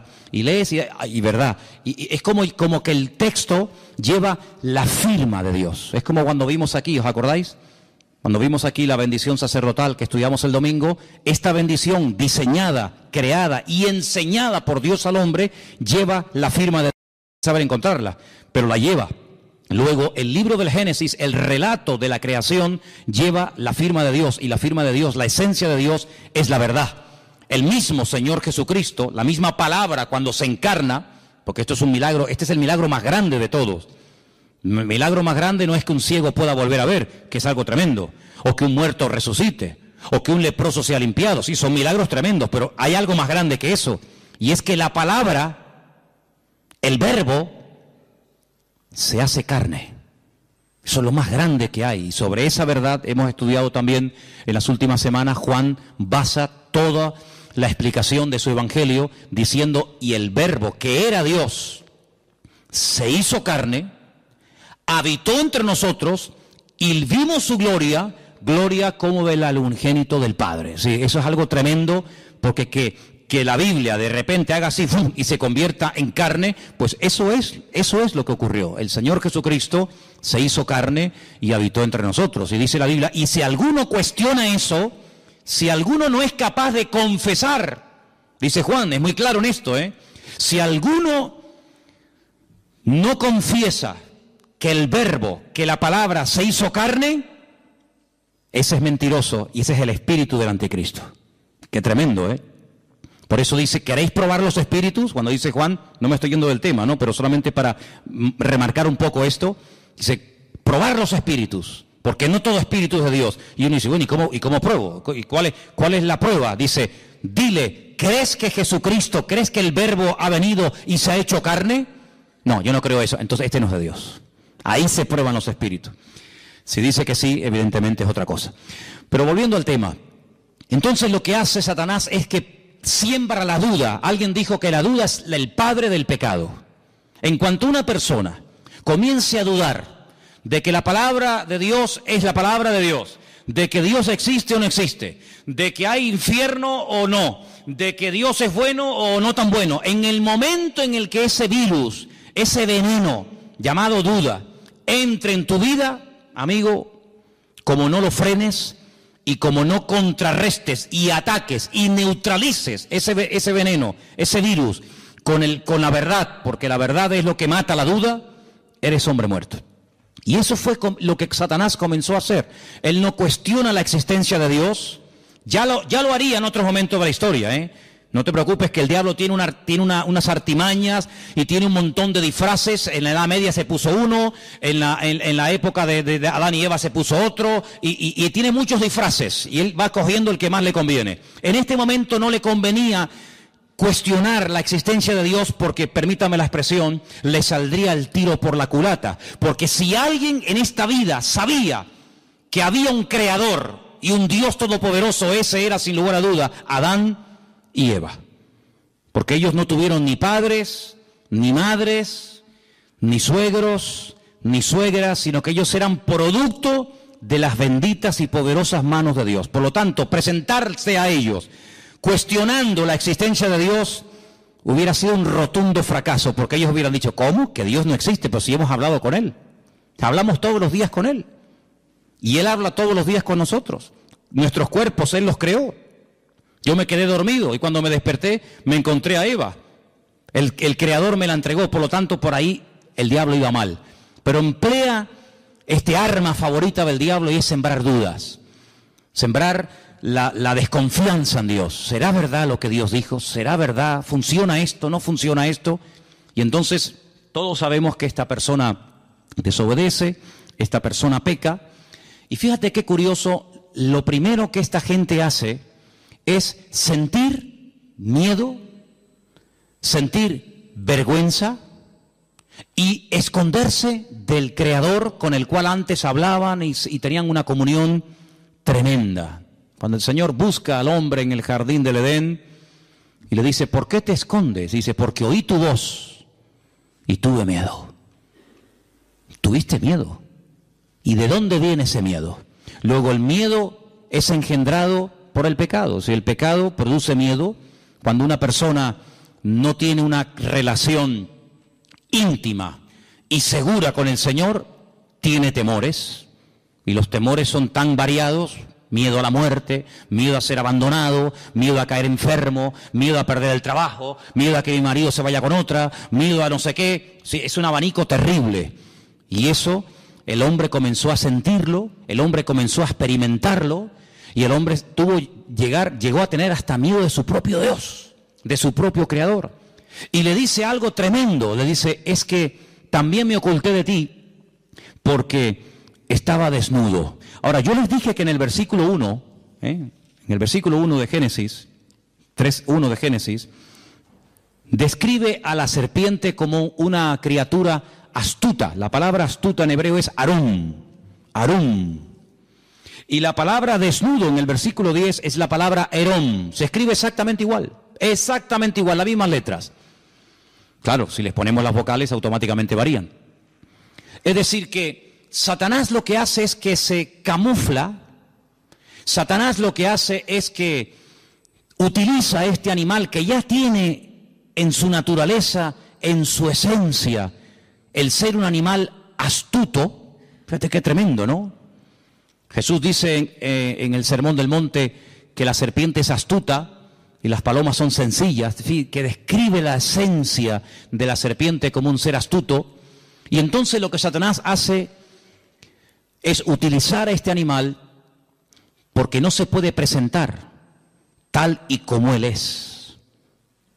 Ahora, aquí hay que pararnos y comenzar a hacernos una serie de preguntas muy interesantes. Vemos a Satanás en persona, no mandó a un demonio, sino que él en primera persona va y tienta a Eva, pero detrás utilizando a este animal. Y la única vez que lo volvemos a ver a él personalmente tentando a una persona, ya es en el Nuevo Testamento al Señor Jesucristo. Él nunca tentó a nadie personalmente, salvo a Eva en el jardín del Edén y en el desierto de Judea al mismísimo Señor Jesucristo. Con la gran diferencia de que en Génesis capítulo 3 va, digamos, disfrazado, escondido, parapetado dentro de aquel animal, y en el desierto no le va a servir ningún disfraz, sino que va a cara descubierta, porque delante del Señor no hay disfraz, no hay careta que valga, sino que delante del Señor dice que todos estamos desnudos delante de la presencia del Señor. ¿Te das cuenta? Pero el apóstol Pablo, que es un hombre que describe como nadie, el mundo espiritual, porque ahora hablaremos un poco de esto, él dice que Satanás es capaz, en momentos puntuales, si es necesario, disfrazarse, vestirse como si fuera un ángel de luz. Y ha habido casos en la historia, pero tremendos, de personas que dicen que han tenido la visita de ángeles que les han revelado cosas y esas cosas las han escrito. Y bueno, y por ahí nació el famoso libro del Mormón, que es el que usan los mormones. Y cuando se le pregunta a los mormones, ¿y de dónde salió el libro del Mormón? Pues ellos te dicen que un ángel llamado Moroni despertó una noche a este joven llamado Joseph Smith y lo llevó a un lugar donde le mostró unas planchas de oro que estaban escritas en un idioma que él no conocía, y este ángel le mostró la interpretación de aquellas planchas de oro y le dio un mensaje que está en el famoso libro del Mormón.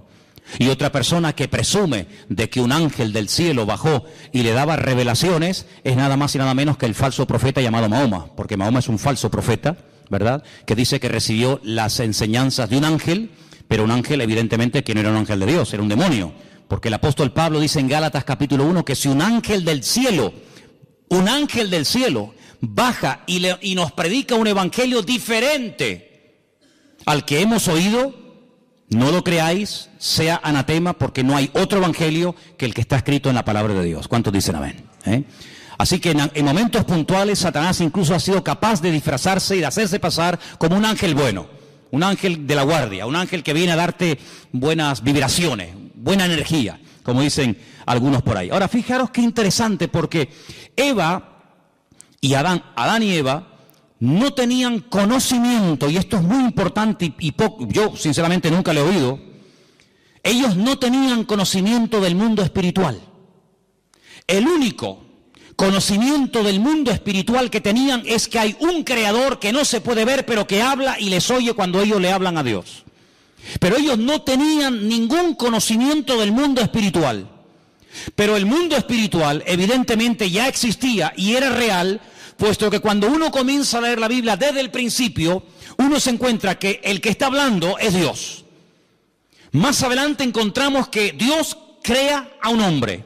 De ese hombre extrae a una mujer y encontramos a Dios, al hombre y a la mujer. Capítulo 1 y capítulo 2. Pero cuando vamos al capítulo 3 nos encontramos que ya no hay 3, ahora hay 4. Ahora seguimos teniendo evidentemente al Creador, a Dios, a Eva, a su marido Adán y a Satanás, utilizando a esta serpiente. Y la pregunta lógica es, ¿dónde dice en Génesis 1 o en Génesis 2 cuándo fue creado este personaje? Porque no vemos en ningún momento en el libro del Génesis, ni en Éxodo, ni en Levítico, ni en Número, ni en Deuteronomio, no vemos en ningún momento que este ser existía. Sin embargo, la palabra de Dios en Ezequiel capítulo 28, ahora leeremos algunos versículos, el Señor dice que este querubín, lo llama así, querubín protector, grande y protector, estuvo en el jardín del Edén. Luego hay una creación que no se relata en Génesis capítulo 1 ni en Génesis capítulo 2, pero que ya existía. Vemos que Satanás ya no es ese querubín protector encargado de la música, de la alabanza y de la adoración, sino que es un ser maligno que lo que pretende es separar al hombre de Dios. Luego ya su naturaleza no es una naturaleza sana, una naturaleza buena, sino que su objetivo es arruinar. Su naturaleza ahora es maligna, perversa. El Señor dijo, es un ladrón. Viene a hurtar, a matar y viene a destruir. Y aquí lo vemos, haciendo su primer intento en la historia de la humanidad, queriendo matar la comunión del hombre con Dios, queriendo separar al hombre de Dios, creando distanciamiento, creando mal ambiente, ¿verdad? Así que vamos a Ezequiel capítulo 28 para que veáis cómo en este libro, que por supuesto, sobra el decir, no existía en los tiempos de Adán y Eva. Adán y Eva nunca leyeron el libro de Ezequiel. En el capítulo 28 se describe la naturaleza de este personaje. Ezequiel 28:12 viene hablando del rey de Tiro, pero en medio del mensaje de Dios al rey de Tiro, mete otro mensaje que complementa lo que viene diciendo y dice lo siguiente: Hijo de hombre, levanta endechas sobre el rey de Tiro. Tiro es una ciudad que está al norte de Israel, no entraba dentro del territorio de Israel, está bien al norte, ¿verdad? Y dile, así ha dicho el Señor, tú eras el sello de la perfección, lleno de sabiduría y acabado de hermosura. Solamente escucha estas 3 características, son impresionantes, ¿eh? De ningún ser en la Biblia el Creador habla en semejantes términos. Los vuelvo a repetir: sello de la perfección, lleno de sabiduría y acabado de hermosura. Cuando Dios da algo no lo quita. Luego, aunque este ser fue arrojado de la presencia del Señor, su sabiduría, su hermosura y sus cualidades recibidas de parte de Dios, se las llevó con él. Pero ahora dice algo tremendo. En Edén, ¿cómo sabemos que ya no está hablando del rey de Tiro? Bueno, por sentido común. En Edén no estuvo nunca el rey de Tiro. El rey de la ciudad de Tiro nunca estuvo en Edén. Luego ya no está hablando del rey de Tiro, sino ahora dice, en Edén, en el huerto de Dios estuviste. Ay, amigo, de toda piedra preciosa era tu vestidura. Yo les voy a pedir un favor a partir de ahora. Cuenten las piedras preciosas que yo voy a comenzar a leer a partir de ahora, por favor. Cuéntenlas, ¿sí? En Edén, en el huerto de Dios estuviste, de toda piedra preciosa era tu vestidura. Empiezo, de cornerina, topacio, jaspe, crisólito, berilo, iónice, zafiro, carbunclo, esmeralda, y luego el oro es otra cosa, ¿no? No es una piedra preciosa. Los primores de tus tamboriles y flautas estuvieron preparados para ti en el día de tu creación. Luego es un ser creado, no es un ser eterno. En el día de tu creación. Ese día de la creación no fue Génesis capítulo 1, porque allí no vemos cómo el Señor creó a este personaje. Pero evidentemente hay otro momento no relatado, no narrado en Génesis capítulo 1, donde evidentemente Dios tuvo que crearlo, porque Dios dice que este personaje al cual llama en el versículo 14, querubín grande y protector, hubo un día en el que fue creado por el Señor. Lo llama querubín grande, protector. Yo te puse en el santo monte de Dios. Allí estuviste, en medio de las piedras de fuego te paseabas. Pero esto no lo encontramos en Génesis 1. En el jardín del Edén no dice que era el monte de Dios. ¿Qué te parece? Luego está describiendo otro sitio. El jardín del Edén era el sitio para el hombre. Y hay otro sitio que se está describiendo aquí, que era el sitio donde Dios estaba, donde Dios vivía y donde estaba este personaje. Y sigue diciendo la Escritura, perfecto. Perfecto también es la palabra completo, ¿vale? La misma palabra, shelem, es igual para perfecto que para completo. Así que si quieren leer completo eras o perfecto eras, da igual. En todos tus caminos, desde el día, le vuelvo a repetir, que fuiste creado hasta que se halló en ti maldad. Amigo, a causa de la multitud de tus contrataciones fuiste lleno de iniquidad y pecaste. ¿Y ahora qué dice aquí? Por lo que yo te eché. ¿Quién lo echó? El Creador. Yo te eché. ¿De dónde? Del monte de Dios. Y te arrojé de entre las piedras de fuego, oh querubín protector. Y ahora lo vemos en Génesis capítulo 3, a este personaje que antes estaba en la presencia del Señor, ahora lo vemos en el jardín del Edén tentando a Adán y tentando a Eva. Qué tremendo, ¿no? Y dice aquí, se enalteció tu corazón a causa de tu hermosura. Increíble, ¿cómo tenía que ser este personaje, eh?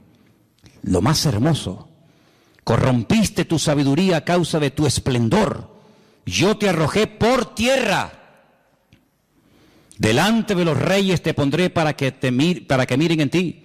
Con la multitud de tus maldades y con la iniquidad de tus contrataciones profanaste tu santuario. Yo pues saqué fuego de en medio de ti, el cual te consumió y te puse en ceniza a los ojos de todos los que te miran.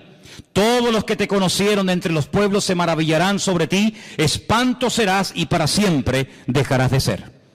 Fíjate que lo llama querubín, pero la palabra querubín en Génesis 1 no aparece. La palabra querubín en Génesis 2 no aparece. La primera vez que aparece en la Biblia la palabra querubín, ahora vamos a decir que es un querubín, aparece en Génesis capítulo 3. Volvamos a Génesis 3. Concretamente el último versículo. Génesis 3, el último versículo. Y dice así, echó pues fuera al hombre y puso al oriente del huerto del Edén querubines y una espada encendida que se revolvía por todos lados para guardar el camino del árbol de la vida. Luego, si Adán y Eva nunca habían oído en su vida la palabra querubines, cuando se presenta este personaje utilizando a esta serpiente astuta, ella no tiene ningún conocimiento del mundo espiritual. Ella no sabe lo que es un querubín, ella no sabe lo que es un serafín, ella no sabe quién es Satanás, ellos no saben nada. Pero ellos estaban capacitados para discernir que esta tentación, este ataque, no provenía de Dios. Primero, porque está contradiciendo a la palabra.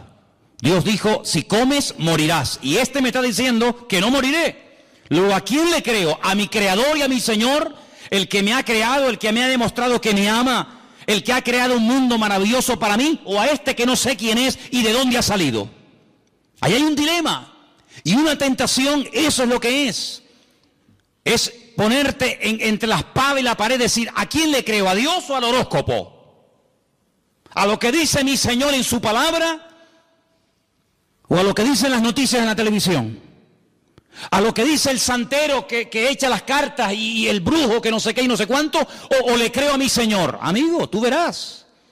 Lamentablemente tengo que decir que Satanás sembró el veneno de la duda, de la incertidumbre, de la desconfianza en el corazón de Eva y le creyó más a este que no sabía de quién era y de dónde había venido que a su Señor y a su Creador. Y cuando uno no cree la verdad, se convierte en un esclavo. Aquí arriba tenemos un texto, son palabras de Cristo. Él dijo, conoceréis la verdad y la verdad os hará libres. ¿Cuántos dicen amén? Cuando tú prefieres creer a tus mentiras y a tus rollos y a tus excusas y a tus argumentos, quieras o no quieras, te conviertes en un esclavo de tus pasiones, en un esclavo de tus mentiras, en un esclavo de lo que te han dicho o de lo que tú crees que es. Cuando tú cuestionas lo que dice la Biblia, ¿y por qué Dios dice blanco si yo veo que es gris? Bueno, lo que tú veas es una cosa y lo que Dios dice es otra. Y tú te puedes equivocar porque dice la Biblia que el ser humano es un ser ahora, y fíjate tú, imperfecto, lleno de debilidades, lleno de imperfecciones. Pero nuestro Dios es un Dios perfecto y nunca, jamás saldrá una mentira de la boca de Dios. ¿Cuántos dicen amén? Dios es un Dios de verdad. La esencia de Dios es la verdad. Dios no puede mentir. Va en contra de su naturaleza. Hay cosas que a Dios no le afectan, la mentira. Dios no puede mentir. La tentación, a Dios no le tienta nada. Dice, si Él no es tentado por nada, ni por nadie, Él tampoco puede tentar a nadie. Así que cuando tú seas tentado, no digas que Dios te está tentando, sino que tú estás siendo tentado porque le ha dado lugar a una serie de circunstancias que estás creando el caldo de cultivo propicio para caer en la red. Pero Dios no tienta a nadie. Una cosa es que Dios te pruebe y otra cosa es que Dios te esté tentando. Cuidado. La prueba es para fortalecerte, para acercarte a Él. La tentación es al revés, para separarte y para que caigas y para que cuestiones pues la existencia, el amor, la misericordia, la bondad o lo que sea de parte del Señor. Así que vemos que esta mujer, al no tener conocimiento del mundo espiritual, crea a este personaje que, repito, no sabe de dónde ha salido y que encima le lleva la contraria al Señor. Pero tú y yo no tenemos esa excusa para pecar. Porque tú y yo tenemos muchísimo conocimiento del mundo espiritual, ¿sí o no? Si tú le dices a Adán y a Eva, Satanás, dice, no sabían quién era. Pero si yo te digo a ti, el diablo, Satanás, el padre de mentira, ¿sabes quién es o no? Amigo, hay un conocimiento que tú tienes que ni Adán tenía. Y por eso dijo alguien en cierta ocasión que el terreno de Satanás es la ignorancia. Cuanto más ignorante sea, más fácil se lo pones al diablo para que te engañe. Ah, que yo no sabía, por eso caíste. Pero ahora nosotros no tenemos la excusa de decir, es que yo no sé lo que son los demonios, yo no sé quién es el diablo, yo no sé. No, sí sabemos, claro que sabemos, hombre, que sí sabemos.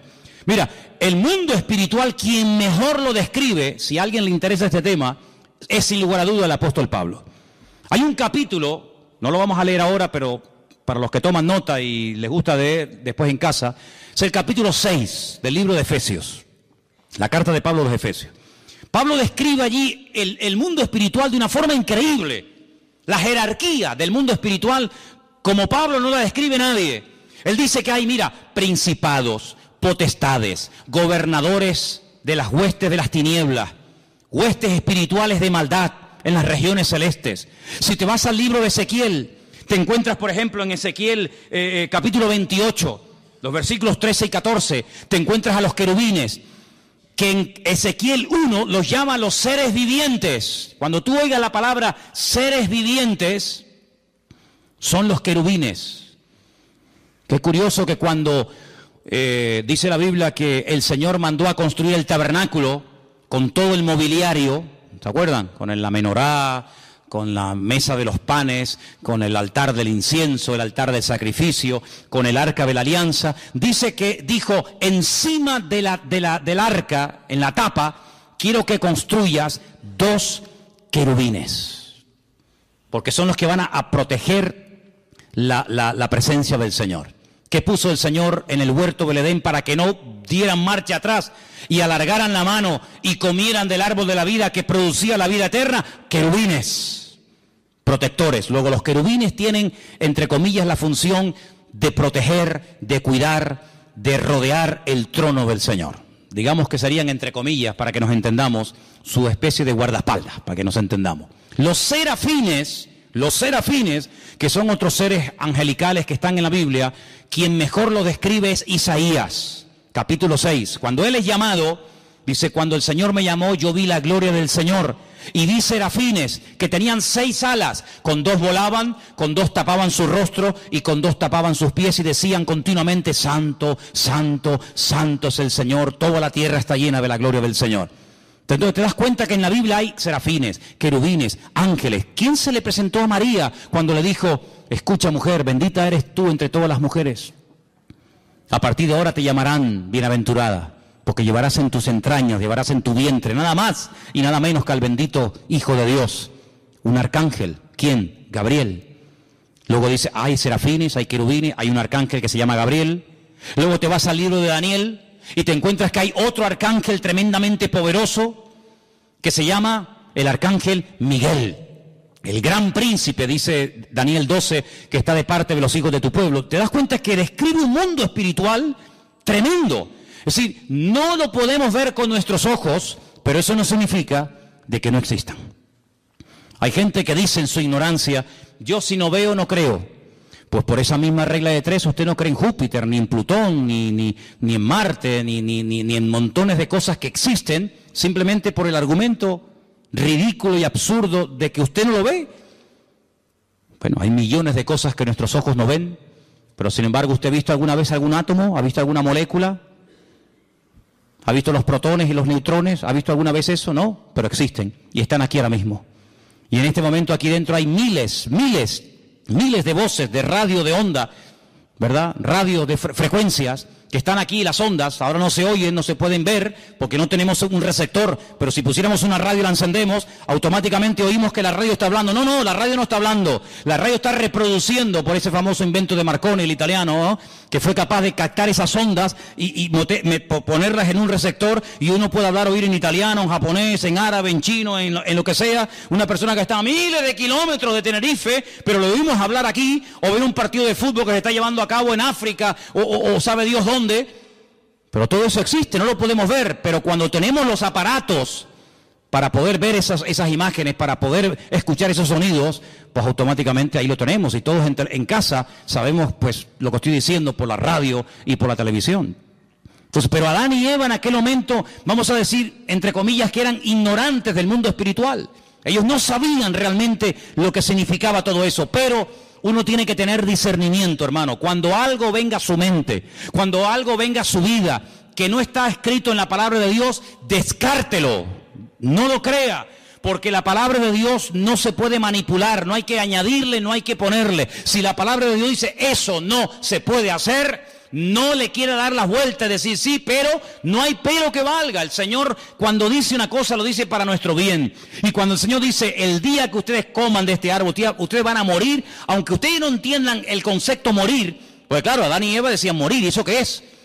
¿Qué es morir? ¿Tú sabes lo que es morir? No, ¿y tú? Yo tampoco. Pero Dios dijo que si comemos morimos. Pero es que yo no sé lo que es la muerte, yo nunca he visto ni siquiera un perro muerto en una carretera, yo no he enterrado a un hijo, yo no sé lo que es el concepto muerte. Para ellos era un concepto abstracto, no lo entendían, pero el que no lo entiendas no significa que no estemos obligados a obedecer la palabra de Dios. ¿Cuántos dicen amén? Ahora nosotros con más motivo no tenemos ninguna excusa. ¿Por qué? Porque sabemos lo que es la muerte. Sabemos lo que es la tristeza, el desánimo, la depresión, la desgracia, los follones, los líos. ¿Por qué? Porque lo hemos visto en otras personas. Tenemos millones de puntos de referencia, incluso en nosotros mismos. Sabemos las consecuencias terribles de hacer algo malo, pero en aquellos momentos ellos no tenían eso, pero tenían algo muy importante. Y es que ellos tenían que haberse dado cuenta de que este ser, que no sabían de dónde había venido, estaba contradiciendo la palabra del Señor. Porque uno de los juegos favoritos del diablo es llevarle la contraria a Dios.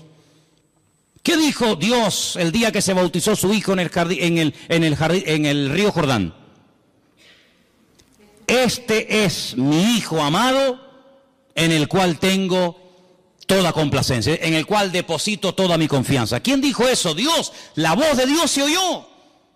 Se va al desierto. ¿Y quién viene a tentarlo? Este personaje terrible, Satanás. Y le dice, si eres el Hijo de Dios, di a estas piedras que se conviertan en pan. Yo no tengo que convertir las piedras en pan para demostrarte a ti, o a mí, o a alguien que soy el Hijo de Dios. Yo sé que soy el Hijo de Dios. ¿Y cómo lo sé? Porque mi Dios, mi Padre, me lo acaba de decir el día que me bauticé en el río Jordán. Este es mi Hijo amado. Por lo tanto, yo le creo a mi Dios, yo le creo a mi Padre, yo creo en lo que Él me ha dicho. Y si nosotros tenemos esa fe y estamos agarrados a la palabra, cuando viene una mentira, cuando viene una herejía, cuando viene un mal pensamiento, cuando viene algo que contradice a la palabra, automáticamente, hermano, aunque no sepamos lo que puede pasar, aunque no entendamos todo, decimos no, esto no es de Dios. ¿Por qué? Porque va en contra de la palabra del Señor.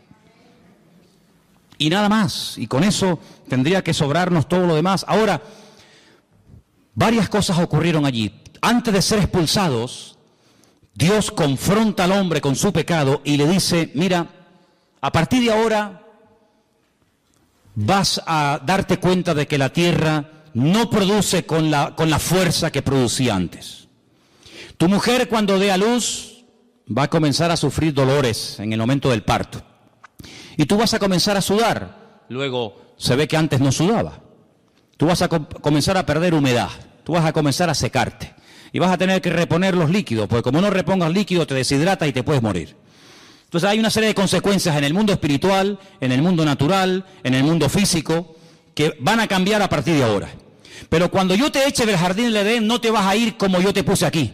Yo te puse aquí desnudo, pero tú te vas a ir vestido. Porque hemos leído esta noche, en el capítulo 3, versículo 21, que el Señor los cubrió con pieles de animales y los vistió.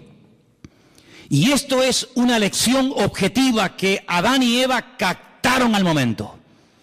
Animales inocentes han tenido que morir por mi culpa. Ahora entienden lo que es morir. Cuando ellos vieron a esos pobres animales, yo no sé si eran ovejas, si eran cabras, yo no sé lo que eran. Pero la Biblia nos enseña que el Señor tomó pieles de animales, cubrió a este hombre y a esta mujer, y ellos vieron lo que significa, ellos entendieron el concepto morir.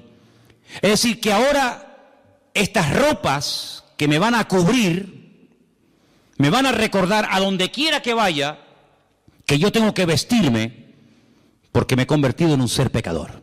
Y por eso dije al principio que cada vez que te pones una camisa, un pantalón, una falda o una chaqueta, por muy cara, por muy bonita, por muy moderna que sea, todo eso nos recuerda constantemente que somos pecadores, seres caídos, pero que por la misericordia y por la gracia de Dios podemos alabar a nuestro Dios. ¿Cuántos dicen amén?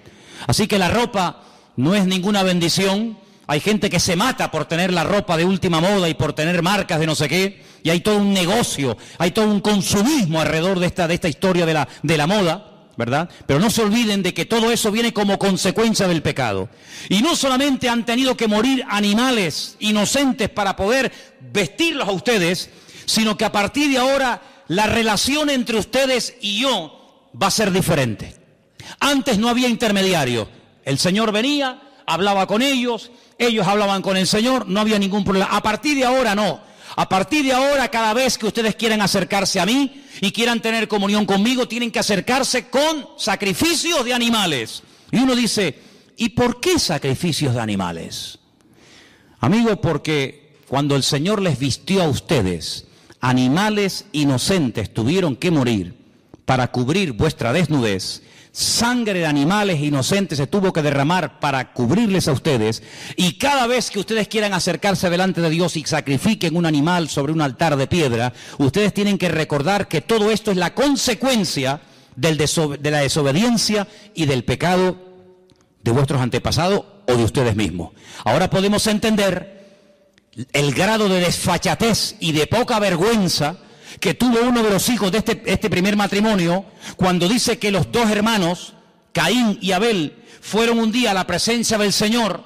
Ellos sabían que las ropas que llevaban les recordaban que eran pecadores, que papá y mamá vivieron un tiempo desnudo en un lugar maravilloso llamado el Gan Edén, pero que ahora tenemos que ir vestidos porque fuimos pecadores y desobedecimos al Señor, y tenemos que presentarnos delante de Dios con animales para recordar nuestra naturaleza pecaminosa. Y entonces llega uno de los hermanos y dice que llevó al Señor una ofrenda, pero no de animales, sino del producto de la tierra: peras, sandías, melones, papaya, pepinos, lechugas, y la pone sobre el altar. Y al lado está su hermano Abel presentando un sacrificio. Y dice literalmente la Escritura que el Señor miró con buen agrado la ofrenda de Abel, pero no le agradó de la ofrenda de Caín.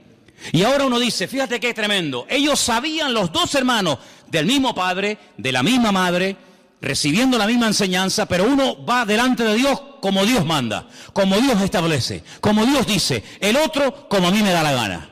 Y aquí vemos una imagen de España. Aquí vemos una fotografía, aquí vemos una realidad de nuestra sociedad. Por una parte, la gente que dice, ¿qué ha dicho el Señor?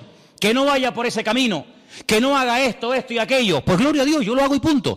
Pero vemos una gran masa que dice, Dios que ha dicho que tenemos que vestirnos, pues ahora nos vamos a poner todos desnudos.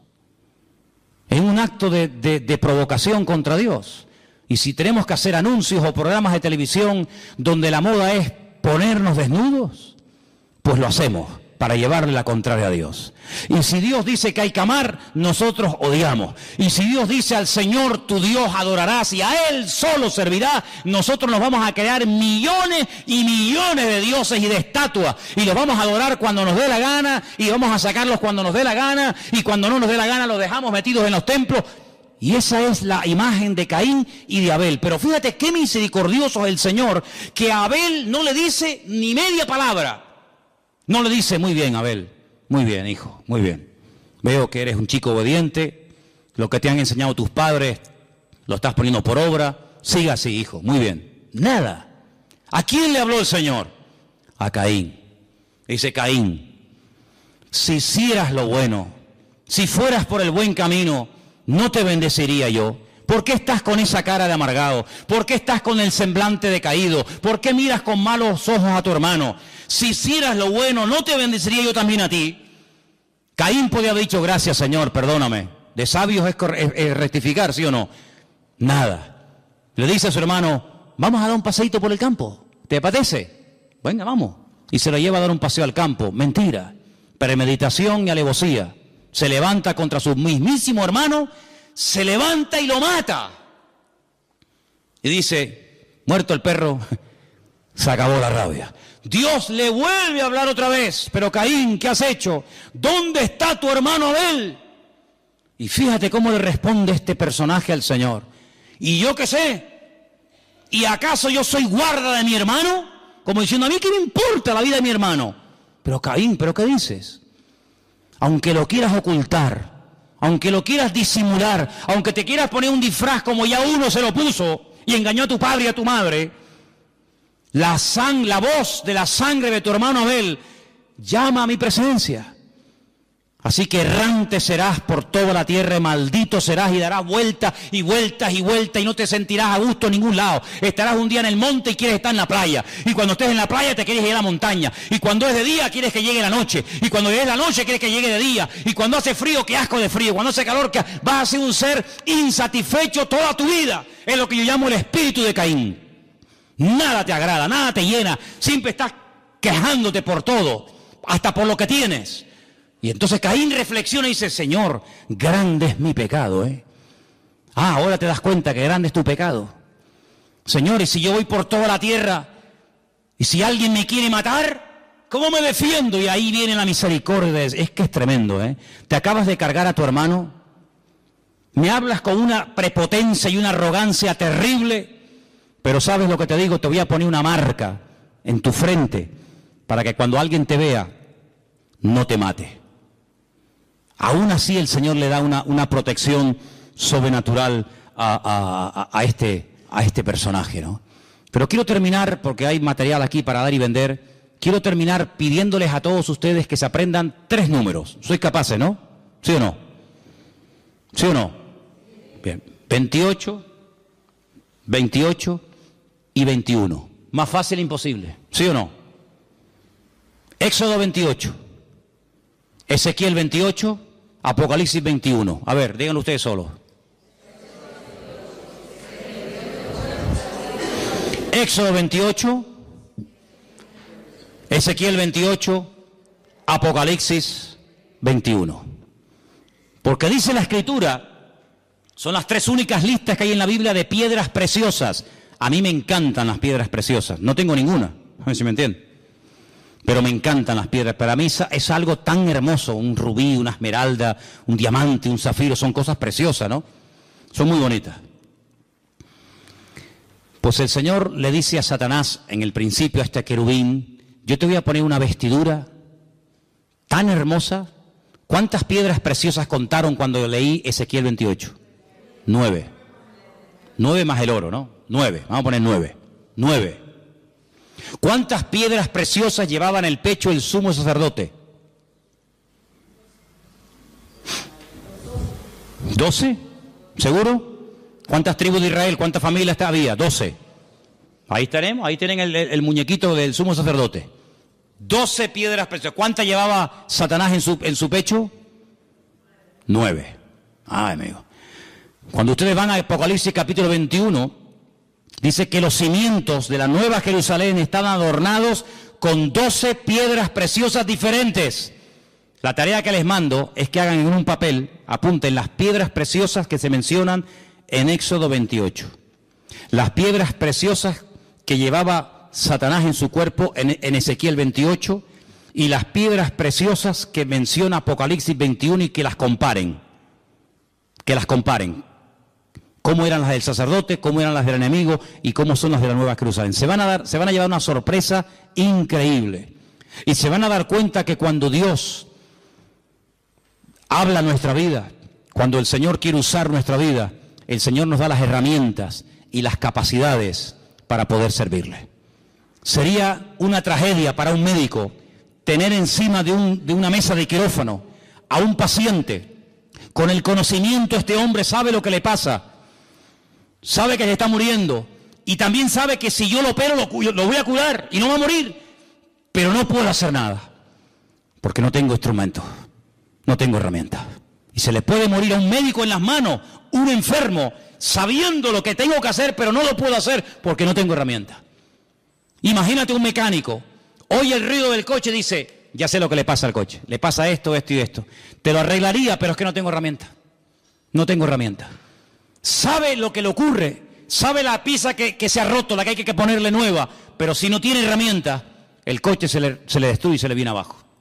Un cristiano, un creyente, sabe cómo contrarrestar las tentaciones, cómo tener victoria en su familia, cómo ver la gloria de Dios en su vida, pero si no tiene las herramientas, cómo se defiende, cómo ataca, cómo vive en victoria, en lo económico, en lo espiritual, con los hijos, con la familia, con los negocios, con esto, con aquello, ¿cómo?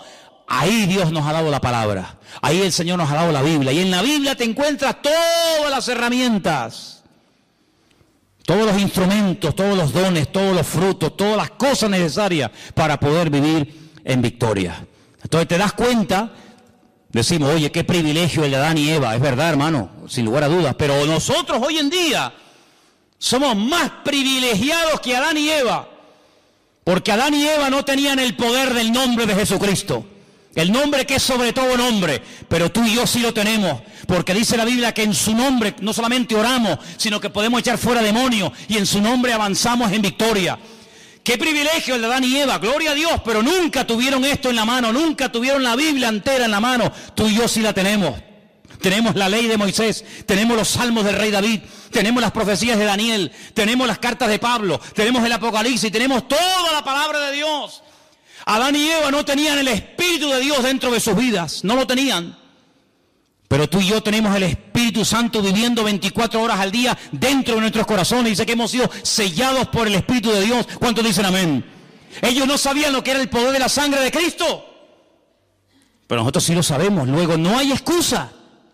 Y encima la Escritura nos da una promesa tremenda y dice, y mayor es ahora el que está en vosotros que el que viene contra vosotros. ¿Qué te parece, amigo? Ellos eran personas privilegiadas y muy capaces, pero dentro de sus cuerpos no vivía el Espíritu de Dios. Pero nosotros dice la Biblia que somos el templo del Espíritu Santo de Dios, el cual mora en nosotros. Por lo tanto, no tengo ninguna envidia de Adán, no tengo ninguna envidia de Eva. Como alguien dijo, cuando miramos hacia atrás, hacia el pasado y vemos a Adán, nos entra tristeza por lo que el hombre pudo llegar a ser, por lo que el hombre pudo llegar a tener y perdió por obedecer al enemigo. Pero cuando miro hacia adelante a mi Señor y a mi Dios, todo lo que Adán perdió lo podemos recuperar y con creces en el Señor Jesucristo. Porque en este hay muerte y desobediencia, pero en el segundo Adán, que se llama Cristo, según Romanos capítulo 5, hay bendición y vida eterna. Que puso el Señor para que no volvieran, porque sabía que iban a volver, iban a comer del árbol de la vida, iban a ser pecadores eternos, sin posibilidad de restauración, sin posibilidad de ser redimidos.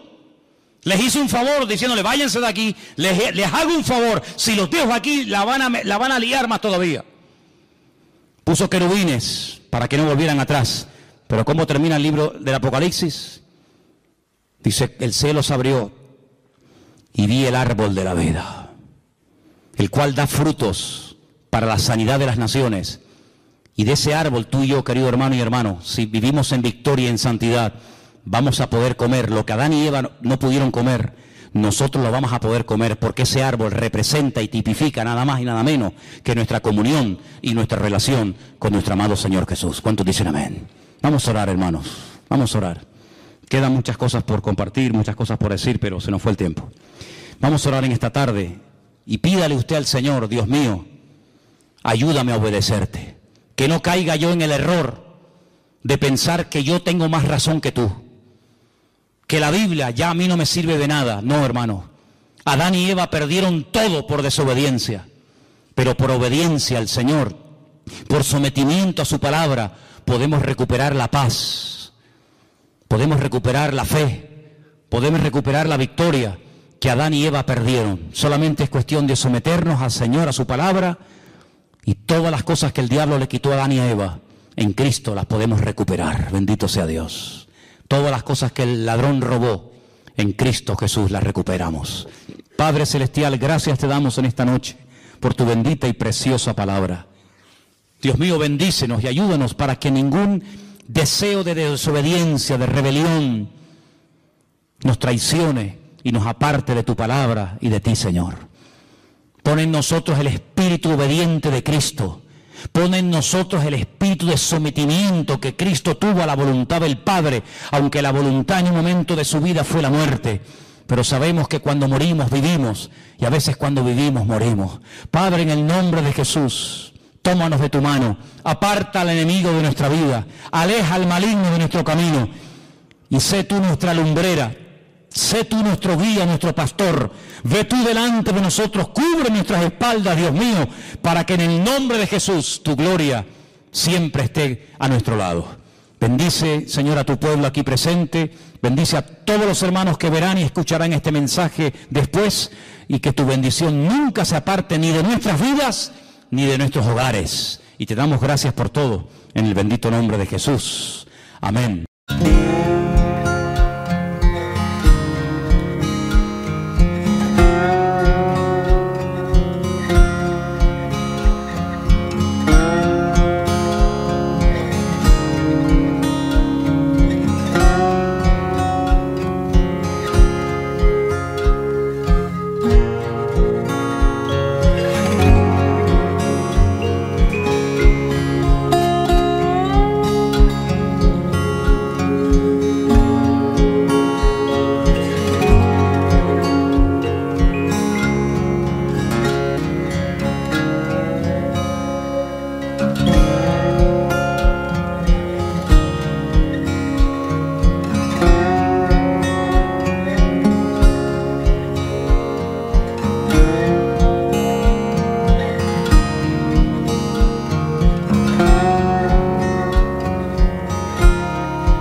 I thought if I stop breathing